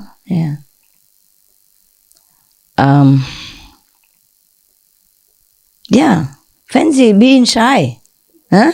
At that point, why? It's not exactly shy like shy or ashamed. It's just a kind of, I can't explain. Anybody can explain it? Self-awareness is different to sort of being shy. Oh, self-awareness. Yeah, but why I don't want to tell people or feel I cannot? Because it's so far out that it would either drive them mad even, or it's a concept that humans cannot understand. Yeah, even my mind can't understand. Yeah. It's only, I feel really like a shyness, Like a shyness, do you understand? Really shyness, yeah, also. If you can put it that word. But it's more than shyness, yeah. It's not just shyness, it's more than shyness, but then it's also like a shyness. Like if you go out and boast yourself, if you would like to do that, like, look, I'm the most beautiful girl in the world, something like that. Nobody could ever do that, honestly. Yeah? Except in a joke, yeah? That's different. But it was very far. It was very far. It was too far. It was too far. It's not like I planned to go there. No, I didn't. Honestly, I thought I was at the 5th level with you. Oh, that's it, Honestly, I didn't plan to go that far. I just wanted to go deeper, into the knowledge of things. And then it hit me. That's it. I never forget that. But I did forget it. Forgot the intensity of it. But I don't forget it. Something like that, you don't forget. You don't forget your graduation day, no? Yeah, but it's more than that. Oh, God. I did not even believe I got there. And after all these years, I was busy teaching you and everybody. I was running around in the 5th level. That was okay with me. Good enough. Yeah. My God, sometimes you're blindfolded, you know that? So believe me, if you think you're human and you're ignorant and all that, you are blindfolded also. One day it will hit you, okay? Maybe not the way it hit me, but it will hit you in the way that it hit me before that. You know what I mean? Yes. My God, sometimes you're blindfolded, you know that? So believe me, if you think you're human and you're ignorant and all that, you are blindfolded also. One day it will hit you, okay? Maybe not the way it hit me, but it will hit you in the way that it hit me before that. You know what I mean? Yeah. We started somewhere. We started riding the bicycle. We skin our knees and our elbows. But then suddenly you just ride it. And it goes smoothly from then on. You just balance it and it's done. Yeah, at that point, then you will know that you definitely are not human and not ignorant and not the way you think you are. At that time, your ego will drop dead. Sayonara. And then you will really know your real self. At least a great part of your real self. Okay? Well, why are we going so far ahead of our time? At that time, truly, I couldn't care less what I wear or not wear. You know what I mean? Everything just dropped. Everything's just gone. Yeah. And now I'm back here again wearing green, throwing some makeup on. Yeah. It's okay. Why not? It's just, at that point I thought I'm done, you know. No one would ever know where I live anymore or what I am anymore. That's the feeling of it. That I'll be gone forever. Gone into, you know, obscurity. Not necessarily to the spiritual world, but gone out of sight, you know. That is the only thing I could think of. Yeah. But how come I came back? I don't know also. Huh? Maybe we drag you. Yeah. But you did not succeed actually. I mean, you dragged me physically back to you, but I haven't gone down at all. I might have gone down maybe 1 level or 2 back and forth, you know, but I haven't gone back completely like before, you know. I haven't gone back to the 5th, for example, yeah? No. But it's nice like that. Because I was thinking, that's it, I have to go, you know. It was impossible at that time to think of coming back to see you or talk nonsense. But then I can manage it. It's a miracle, really. Like a resurrection. Yeah. Okay, let's go back to this book. So you are even more lucky. You are lucky, huh? I don't know. Okay, just enjoy it. Yeah. Yeah, still I feel very far from you, you know, but now and again I glimpse a little bit back, you know, as before, with a telescope perhaps. Yeah, so that I can feel what you feel, you know. Otherwise I will not feel anything, and it's not good for you, is it? Huh? Okay.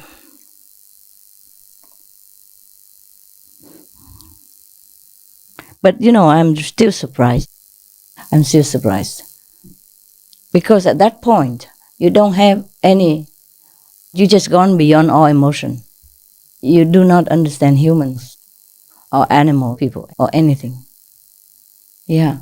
And I'm very surprised that I still can come back. The feeling can come back. I thought, that's it, everything's gone. Yeah. Just leaves you. Everything leaves you completely. You just stand there completely nude, if you will, you know, naked. You don't have anything at all. And you just feel shy, you know, you just want to cover yourself. That's it. Because the revelation is too strong. It's completely without anything attached to it. Completely just right there. Like a crystal ball. There's no cover, no stain, no blemish, nothing at all. And it was too powerful, you know. Yeah. And afterward I survived, but I thought I became so shy. So shy, yeah. I'm surprised that I can come back, eat stuff and talk to you. Yeah, and read books. Yeah. So somehow I managed. I learned to manage to balance the situation. So it is possible after all. I never thought it was possible. You know, during all my reincarnations on all the physical planets, it had not happened, okay? It's the first time. Maybe I haven't chosen to, yes? In Malaga, we saw you, and I just have the feeling you're almost all gone, just like empty clothes there, and maybe 1% is clinging only there. Yeah. It's just like that, and everything is up. Really? Yeah, perhaps it's like that. Yeah, I feel almost like that every day. What surprise, all the dog people and the pets, they keep me down here. They keep me in reality check, It's okay too. Maybe because of them. Yeah. That I have to be connected still. And it's good that way. Okay. All right. I told you, even though I'm not that shy anymore, but I couldn't go and tell everybody like that. Yeah? Yeah. It's not as shy as before, but still, it's not a thing to tell people, no? I'm still talking around it. I even don't go to the point. I can't with you even. You understand what I'm saying? Do you see I say anything? I'm just talking around it. Yeah? Cutting around the edge only, I can't even get it out there. I still cannot get to that point to tell you bluntly what is what. I can't do it. I don't know why. Don't ask me. I ask myself. It's just talk around, beating around the bush. Huh?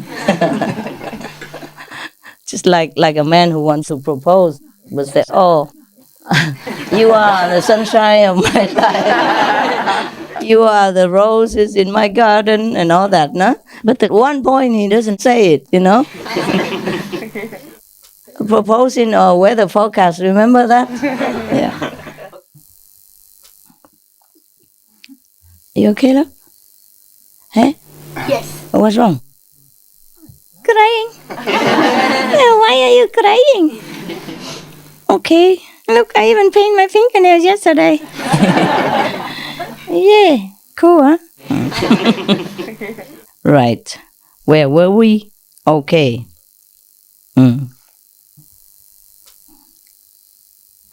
Okay. So, that was about the prophets, yeah? Who foretold some events, and then they'd always happen, so the people respected them because of that. But we don't do that also. We don't tell often such things, huh? Right? Among us.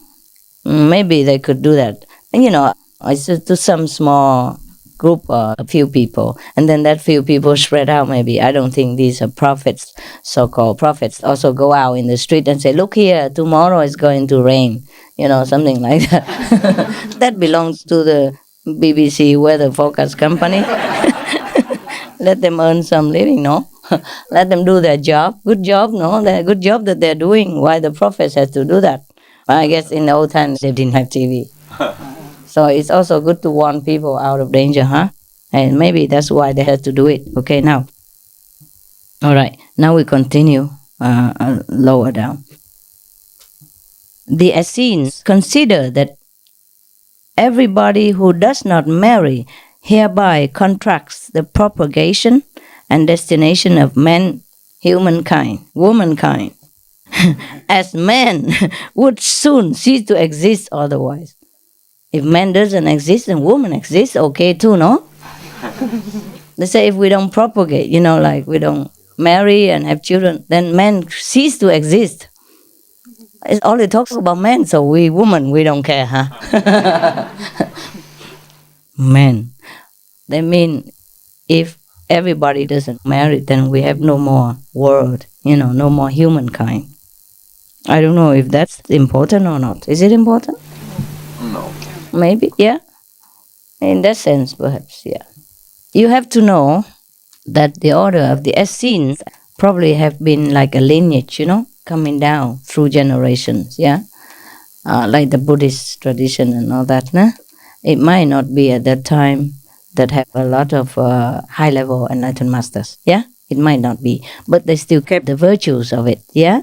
Just like the Buddhists, they keep the 5 precepts, yeah? It doesn't mean that they're very highly enlightened. Or the people who are vegetarian, yeah, because they belong to some vegetarian club or something, or lineage, or some teaching. But that doesn't necessarily mean that they have studied with a very enlightened master, eh?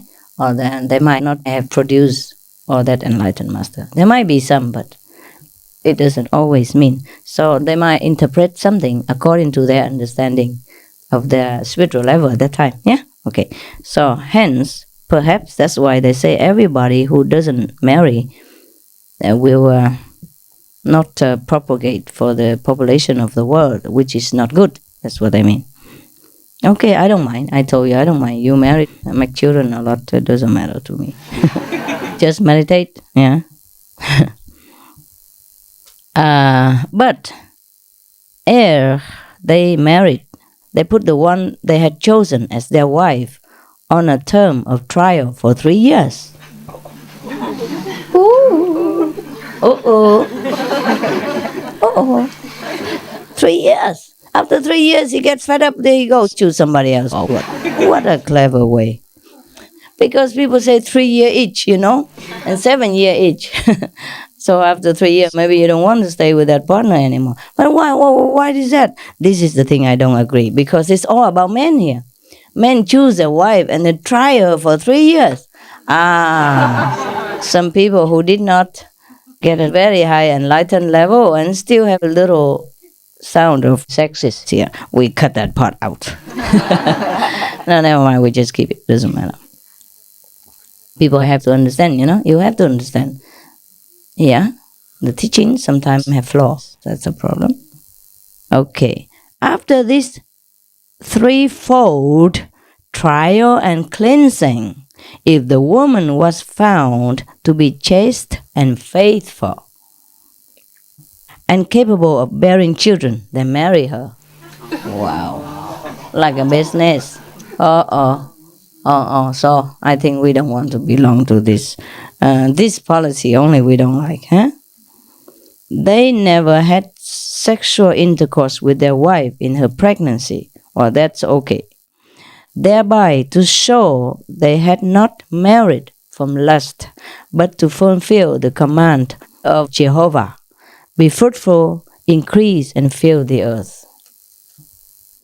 Yeah. Okay.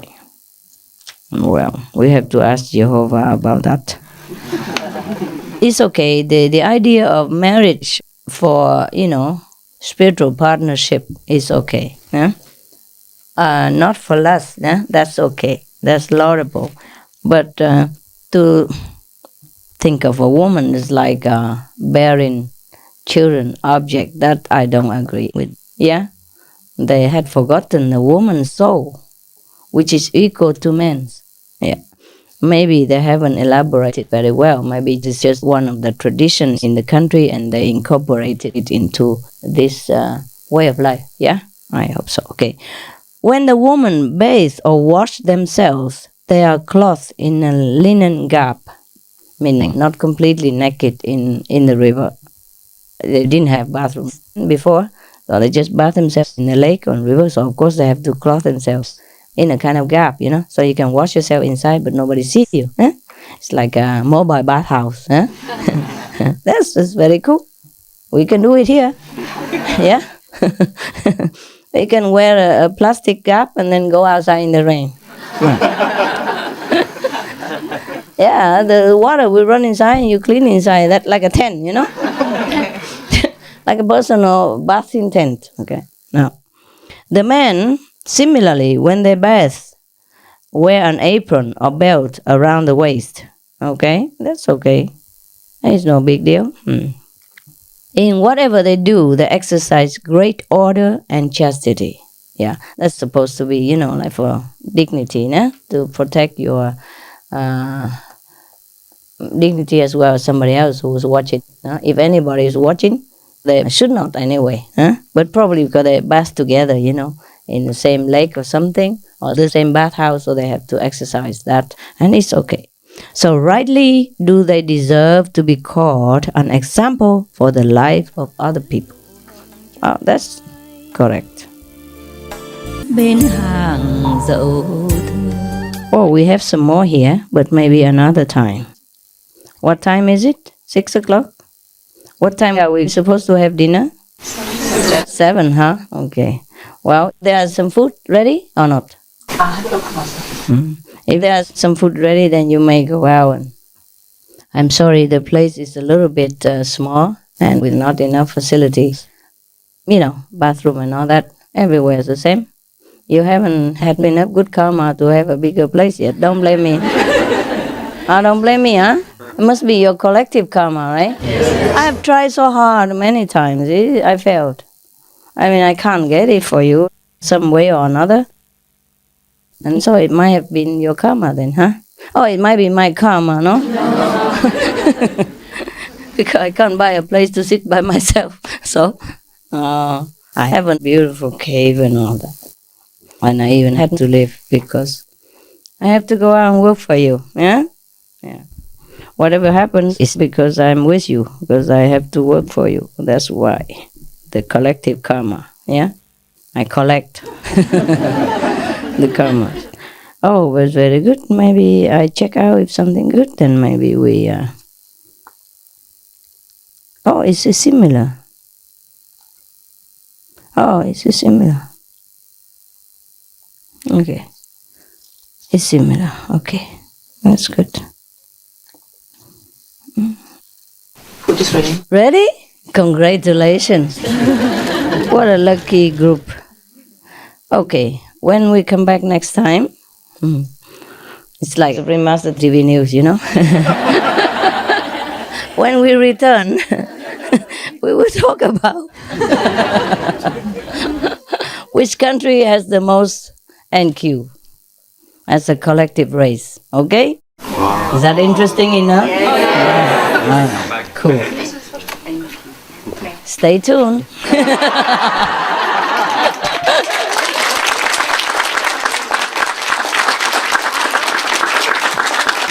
Okay. If we come back, then please, it's not like racism or anything, but I'm going to speak English, so just the English people, or maybe change it, but the English, yeah, or maybe Chinese, whatever, I don't care.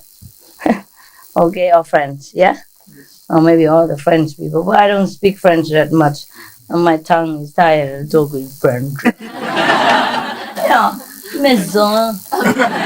Cette maison. Yeah, pas de quoi. Okay, salute.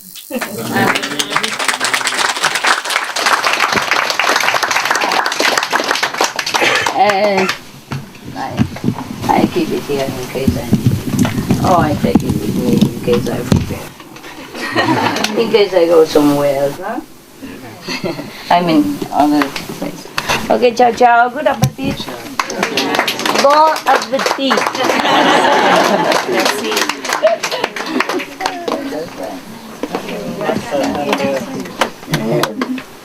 La française.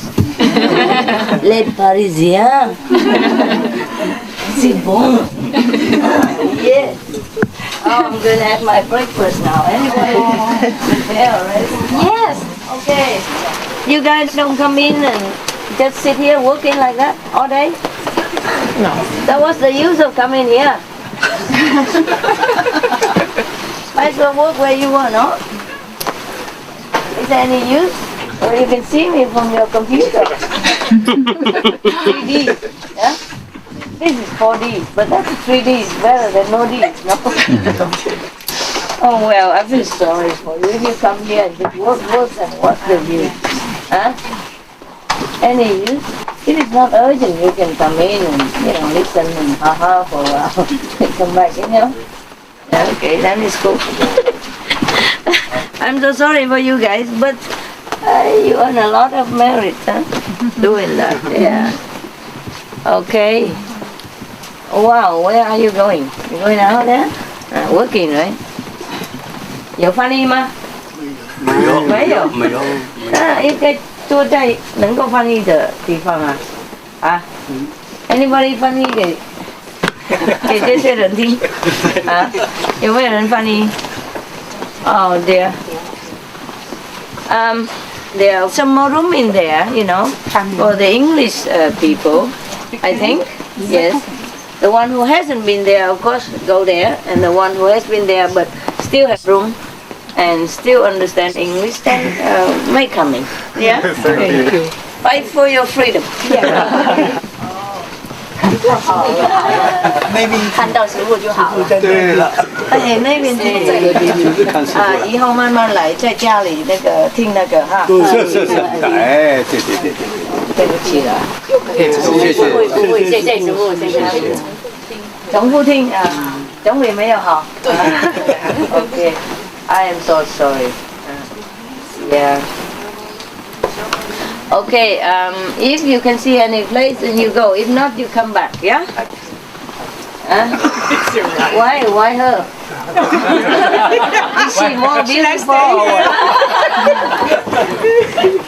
Yeah, some other be jealous, no? Okay, guys, if there's more space inside, you might come in, yeah? Thank you. Yeah, I mean, what for? I sit there by myself, no? And if it's possible, group the Chinese and Vietnamese together who doesn't understand, and somebody sacrifice to translate. Can you translate? Yeah, you don't have to be Hufa. Okay. Anybody else can be. Oh, by the way, just watch with your eyes, talk with your mouth, and listen with your ears.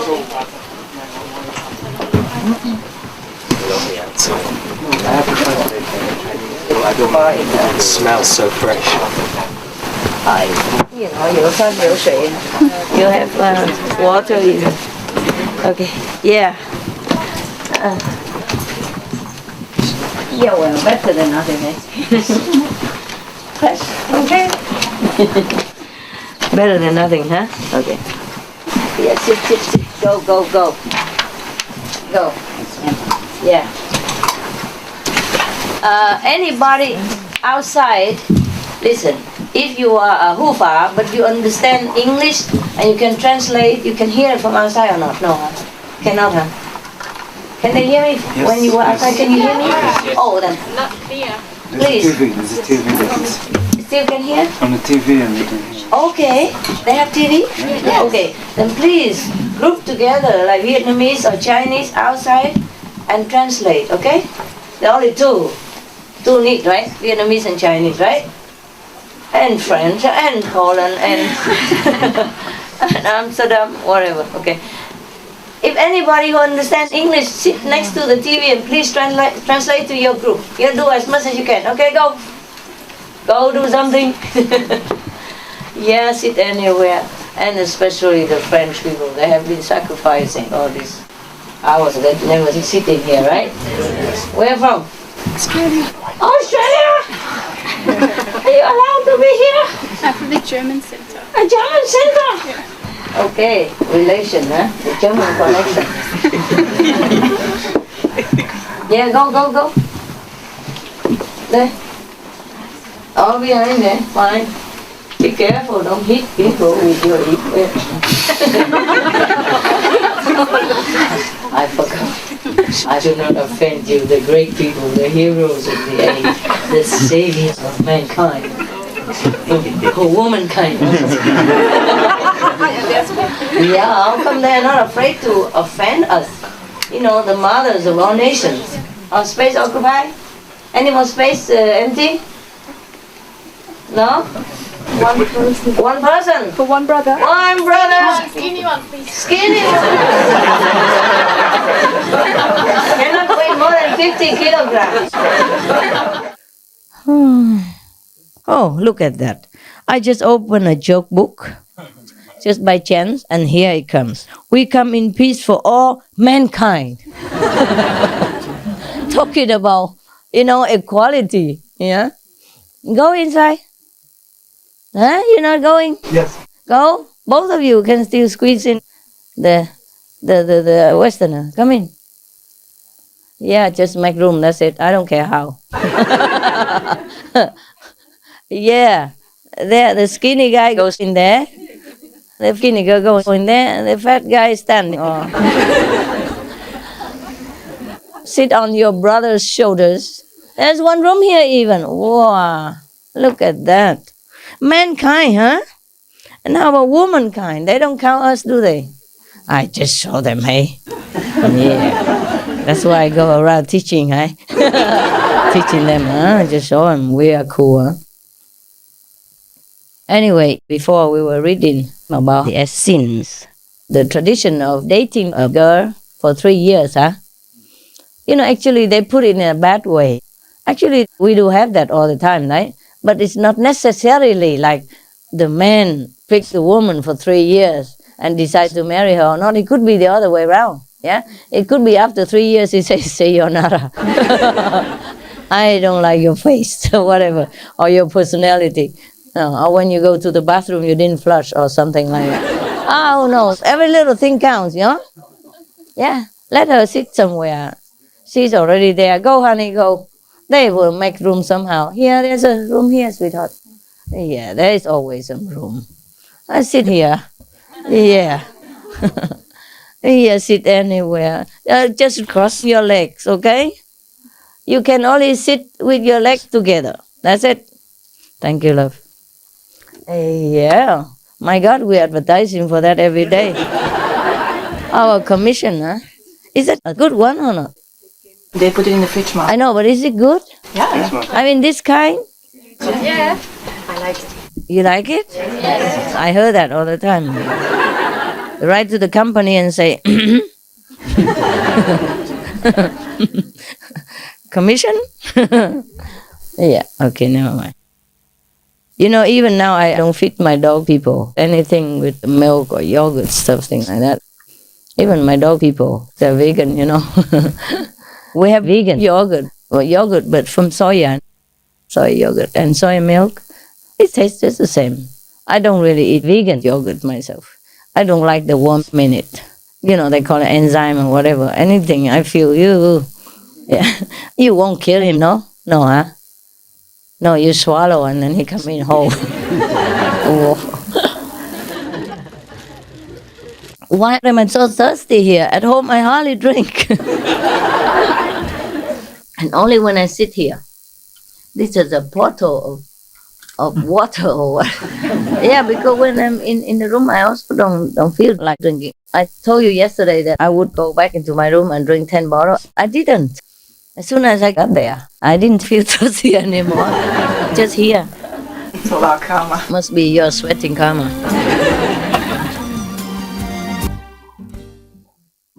You have enough food, enough drink? Yes. You feel okay? Yes. Good answer. You know already otherwise, huh? Yes. Yeah, I have a duck feeding system. Duck people, they only like bread, I think. They don't like anything else. The swan people, maybe like lettuce, you know, spinach or some sprouts. But they don't really, mostly they like just lettuce, you know, fresh, crunchy lettuce, they love it. I just happened to open it actually. The customer is always right, it says. A man walks into a bank and says to the clerk, I want to open a bloody account. You total, utter moron. Oh my God. I'm sorry, sir, says the clerk, taken aback. I'm sorry, sir. What do you mean? So the customer says, I said I want to open a bloody account, you dim-witted fool. Offended very much by the attitude of the man, the clerk warns the customer that he doesn't have to put up with this sort of abuse and left, he just left the customer there. So returning with the manager, he explains the situation to the manager. Well, sir, it seems we have a problem, says the manager to the customer. Yeah, you are right, says the man, the customer. A man again. I find money everywhere, except in my life. Lucky. Okay, you are right, says the man. I have won 50 million quid. And I want to open an account with you, sir. The manager says, I see, says the manager. I see. 50 million quid. And he looks at his clerk. So, is this idiot here? That's the problem then. The clerk is the problem. The customer is always right, especially when you have 50 million quid, eh? Okay, now I know it. Okay, something else? Anything here? Okay. I don't know, whatever, okay? I haven't read them, so I can't act it out for you. Too close. A guy goes into a girl's house and she shows him into the living room. She excuses herself to go to the kitchen to make some drinks. As he is standing there alone, he notices a vase on the mantelpiece. He picks it up, and as he is looking at it, she walks back in. So he asks her, "What is this?"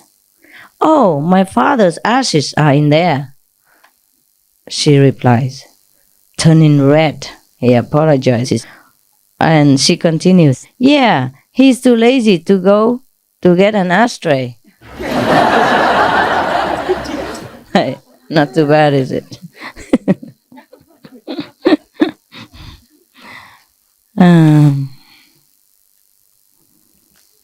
They say it works like a charm.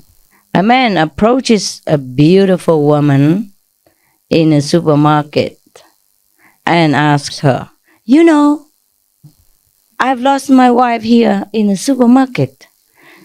Can you please talk to me for a few minutes?" "Why?" the woman asks him. "Oh, you know, because every time I talk to a beautiful woman, my wife will appear out of nowhere."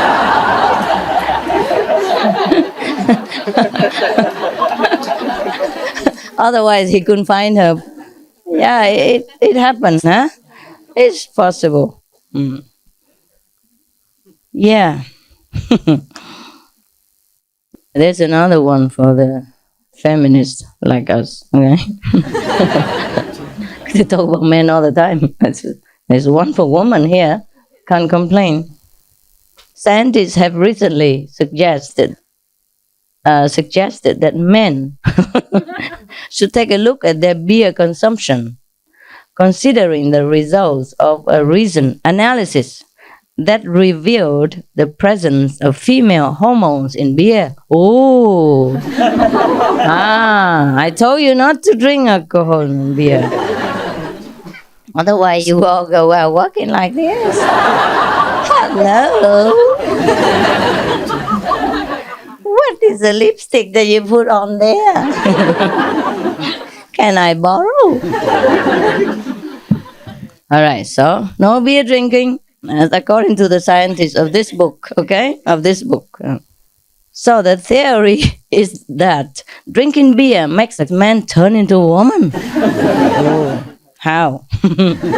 Even if they try, how? Something might be missing, huh? Okay, to test. Okay, laugh it out, I don't care. To test the finding, whether it's true or not, 100 men were fed 6 pints of lager each. It meant for a long time, huh? It was then observed that 100% of the men gained weight, talk excessively without making sense, became overly emotional. Jeez. Couldn't drive? How did you get here? How did you woman get here? Failed to think rationally, argue over nothing, and refused to apologize when wrong.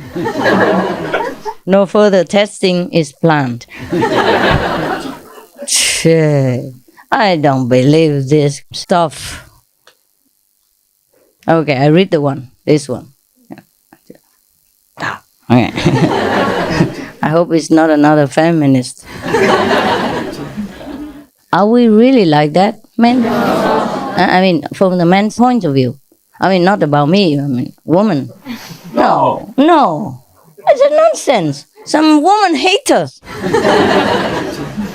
Crazy beer drinker. Beer drinkers. Drink too much beer and have no more sense, right? Maybe. Oh, talking about banana. There's a joke here. Going bananas. Going bananas.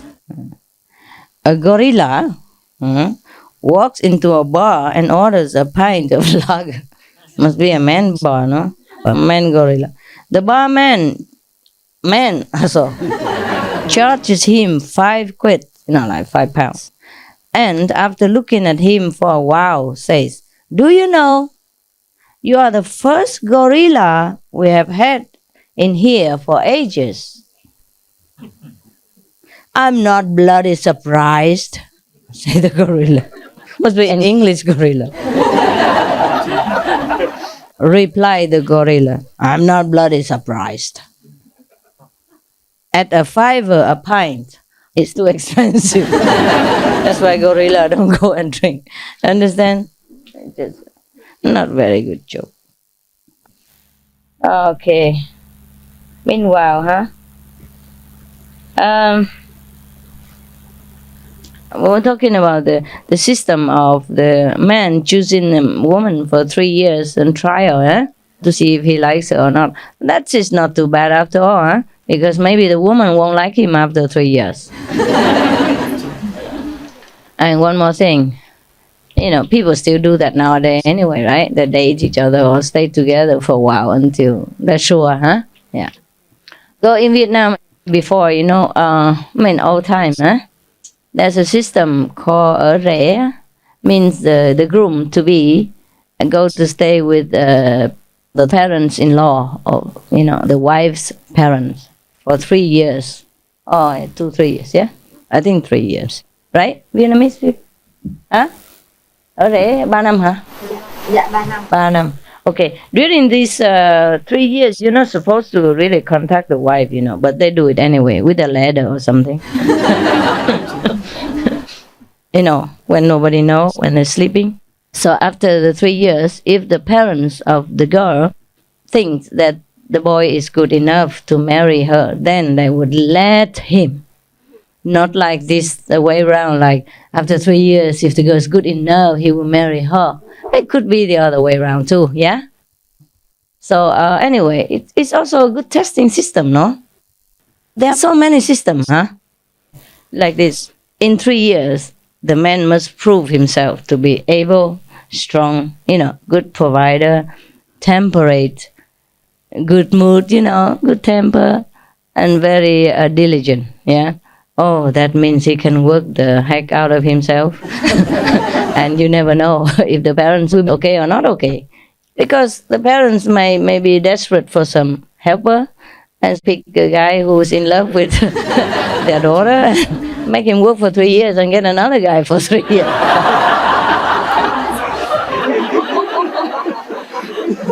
I don't think it happened that often, but it could be the other way around, as opposed to the system that we have just read by the Essenes, yeah? Okay. It's just something fun. It doesn't matter really. Because there are also other systems. They also work like the groom and the bride never know each other, never even see each other. Maybe peeping, maybe the girl peeping and looking at him when he comes, but the boy would never see his wife before marriage. So there are many systems, And there are also some systems like, okay, oh God, whenever I'm on retreat, there's always something. Yeah, are you okay? How come only me? How come? No, I wouldn't say I'm blaming you. Just why me?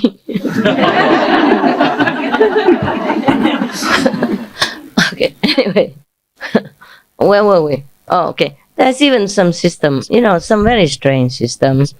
So every system is probably also according to the custom of the situation of the land that they live in. It did not necessarily come from the order of the religion, of that religion. Probably at that time, everybody must marry, and marriage was very highly valued in their custom. So if this order go against the trend of society, they might not be able to survive. Just like you live according to your country's law, things like that, Yeah. Or obey the ruler of your country, things like that. So they probably incorporate that into their doctrine. So every system is probably also according to the custom of the situation of the land that they live in. It did not necessarily come from the order of the religion, of that religion. Probably at that time, everybody must marry, and marriage was very highly valued in their custom. So if this order go against the trend of society, they might not be able to survive. Yeah, just like you live according to your country's laws, things like that. Yeah, or obey the ruler of your country, things like that. So they probably incorporate that into their doctrine. Otherwise, even if we're not reincarnated in this world, we can reincarnate in any other world anyway. Yeah, because we also got, we have God's essence, so we can find a way, There are countless of universes, countless of planets in the universe, so it's not desperate that we have to be reincarnated into this area anyway. So I don't think they would make that such an importance, into their life. Besides, if you be born a human, but then you don't have an enlightened master and you live such a miserable life, lack of everything, then what's the use anyway? Or born into human life and don't love each other and don't have peace with each other, make trouble for each other, war and all that, then what's the use anyway? Huh? So I don't think any real original religious order would emphasize that everybody must get married. But they do emphasize, like, okay, you have to take a temperate measure about your sensual life, Okay, the purpose is maybe just to propagate, like to have children, or maybe to, I don't know why, probably to practice the method that they are teaching, to be good, to have more spiritual practitioners in the world, then that makes sense, But if just born to just make a human for nothing, then I don't think it makes much difference, is there? But I don't ever emphasize you to make more children or less children. That is your business, huh?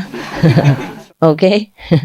But just as every spiritual doctrine would emphasize that you be like moderate in everything, even in eating, drinking, or socializing, moderate. So also in marriage life, we have to be like moderate. That's it. Huh? Okay?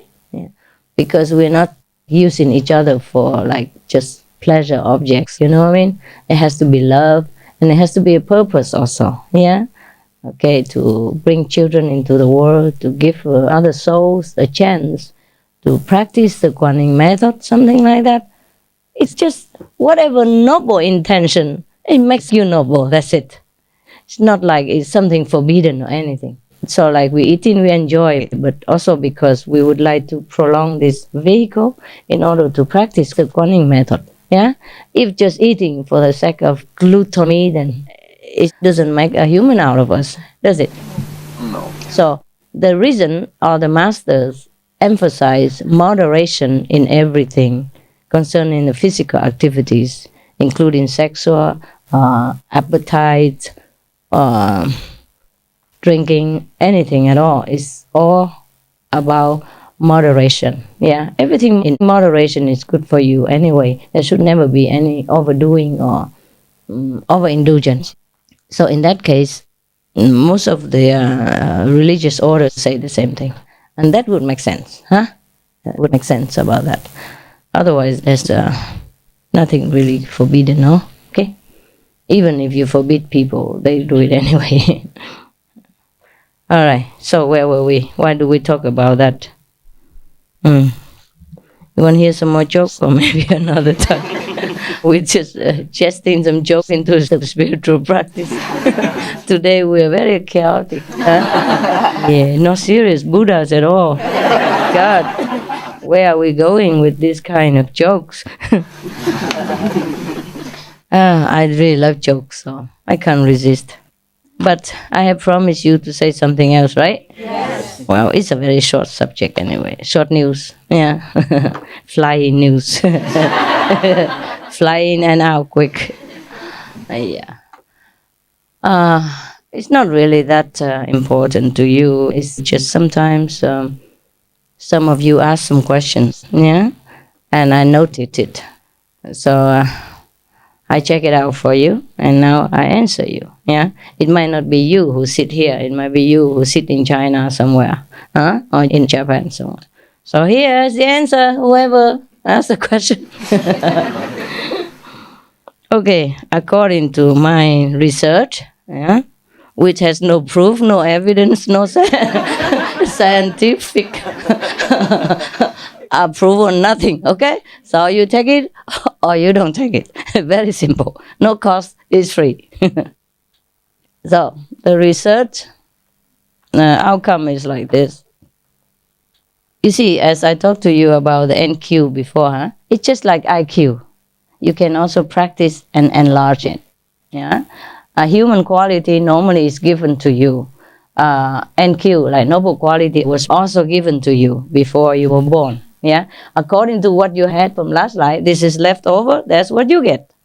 Not like heaven has a different favor for Mr. Smith or Mrs. Mueller from Hamburg. It's different. It's not like that. Okay, so. Suppose some people have only like 3% NQ from last life. Why? Because he had been just a very ordinary and a simple man. He didn't do anything good, or he didn't feel anything for anybody. He didn't feel love or compassion for anyone. Perhaps because he wasn't required to do so. Perhaps because he wasn't acquainted with a group of compassionate people, and thus he wasn't motivated or taught or trained himself by those people, by associating with them, so that his NQ didn't go any further than that. Or he was not exposed to any situation which evoked his compassion. Suppose you have compassion in your heart, but you have never seen any situation that you need to show your compassion about. Yeah? It doesn't touch you because you don't see anything that is suffering. So how you have compassion? You see what I mean? Therefore, even God, Buddha, the Son of God, have to come down here in order to see. In heaven, there's no requirement for anything like that.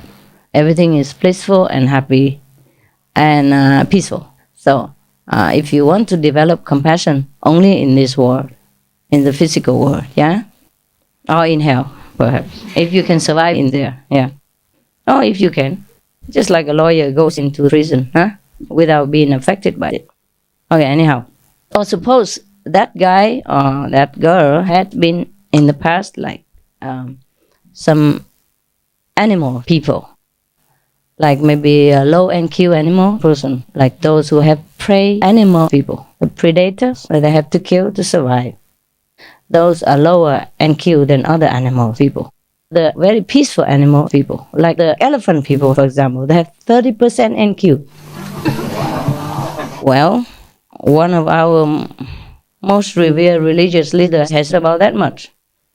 Don't blame him. He has no chance to see any suffering things.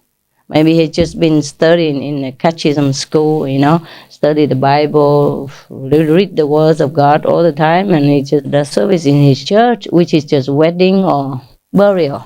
So he has no chance to be exposed to the real situation.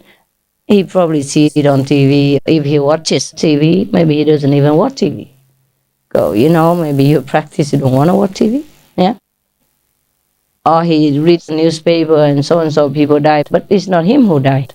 It's not him who has pain, so he doesn't understand it. So he doesn't develop his NQ that much, yeah? So to develop NQ, you just take what you have, the capital gain, the capital that you had before you were born. It will be with you at the time of birth, and it will continue to be with you unless you use it to maximize, to multiply it, okay? Or it won't grow any further than 3% or 4% or whatever percent that you had on the day you're born. I told you already, the majority of people have only 3, 4, 5% of NQ. Why? Because that's what they had when they were born. They were born with it, and then they don't have a chance to develop. They can develop. The more you are exposed to the touching sense, of the needy, of the suffering, the more you feel your compassion being touched. And then you want to do something for that person or that animal person or that situation. It's not hate! It's violence! It's not honey!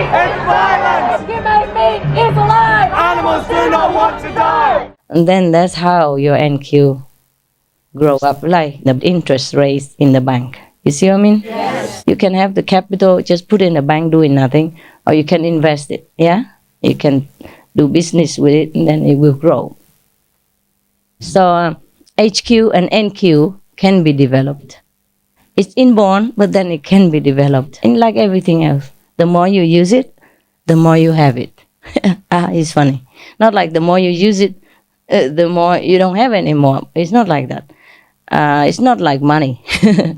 You know, the more you give, the more you don't have. Yeah, but it's not material things. You know, these things. The more you use, the more you have. So saints are developed from ordinary people. It's like that. It's not like everybody was born with 300% of NQ. Oh, there are such people. Not in our group, except one person. Yeah, for example, in our group we have maximum one person. The maximum at the moment is 60% NQ. Many of you have only 3, 4, 5, 6, 10%, 15, 20, 30%. It's very good already. But you are expanding it, you see? That's the difference. Because you are exposed to the teaching. It's like nourishment for the NQ. If you're exposed to some other different situations, your NQ might even be less or just stand still. Yeah? If you are exposed to noble teachings and you know how to do it, you get about to do it, and then it really becomes real. Maybe first you don't feel so much, but it will become real. Because if you're really touched by the sense of suffering, then you really want to do something. And your love really awakens in your heart. That is when NQ begins to germinate and grow more and more. Okay? Yeah. But meanwhile, at least you do something.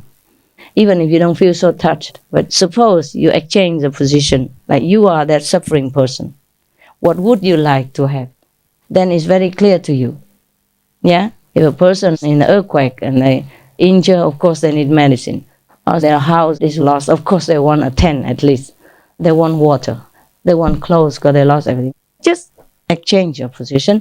Then you know exactly what to do and how you feel. Even if you don't feel exactly like the person who is affected, you begin to be more identified with each other. You'll be one with each other, and then you will feel more and more what other people feel. You see? But God will put a break somewhere so that you don't suffer too much. Otherwise, if you suffer like everybody else overwhelmingly, then you cannot bear. I mean, the inside feeling, and you cannot bear. Oof.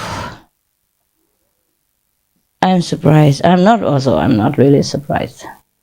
You know, that the people who people revere a lot, you know, at the top of religious orders, don't have that much NQ.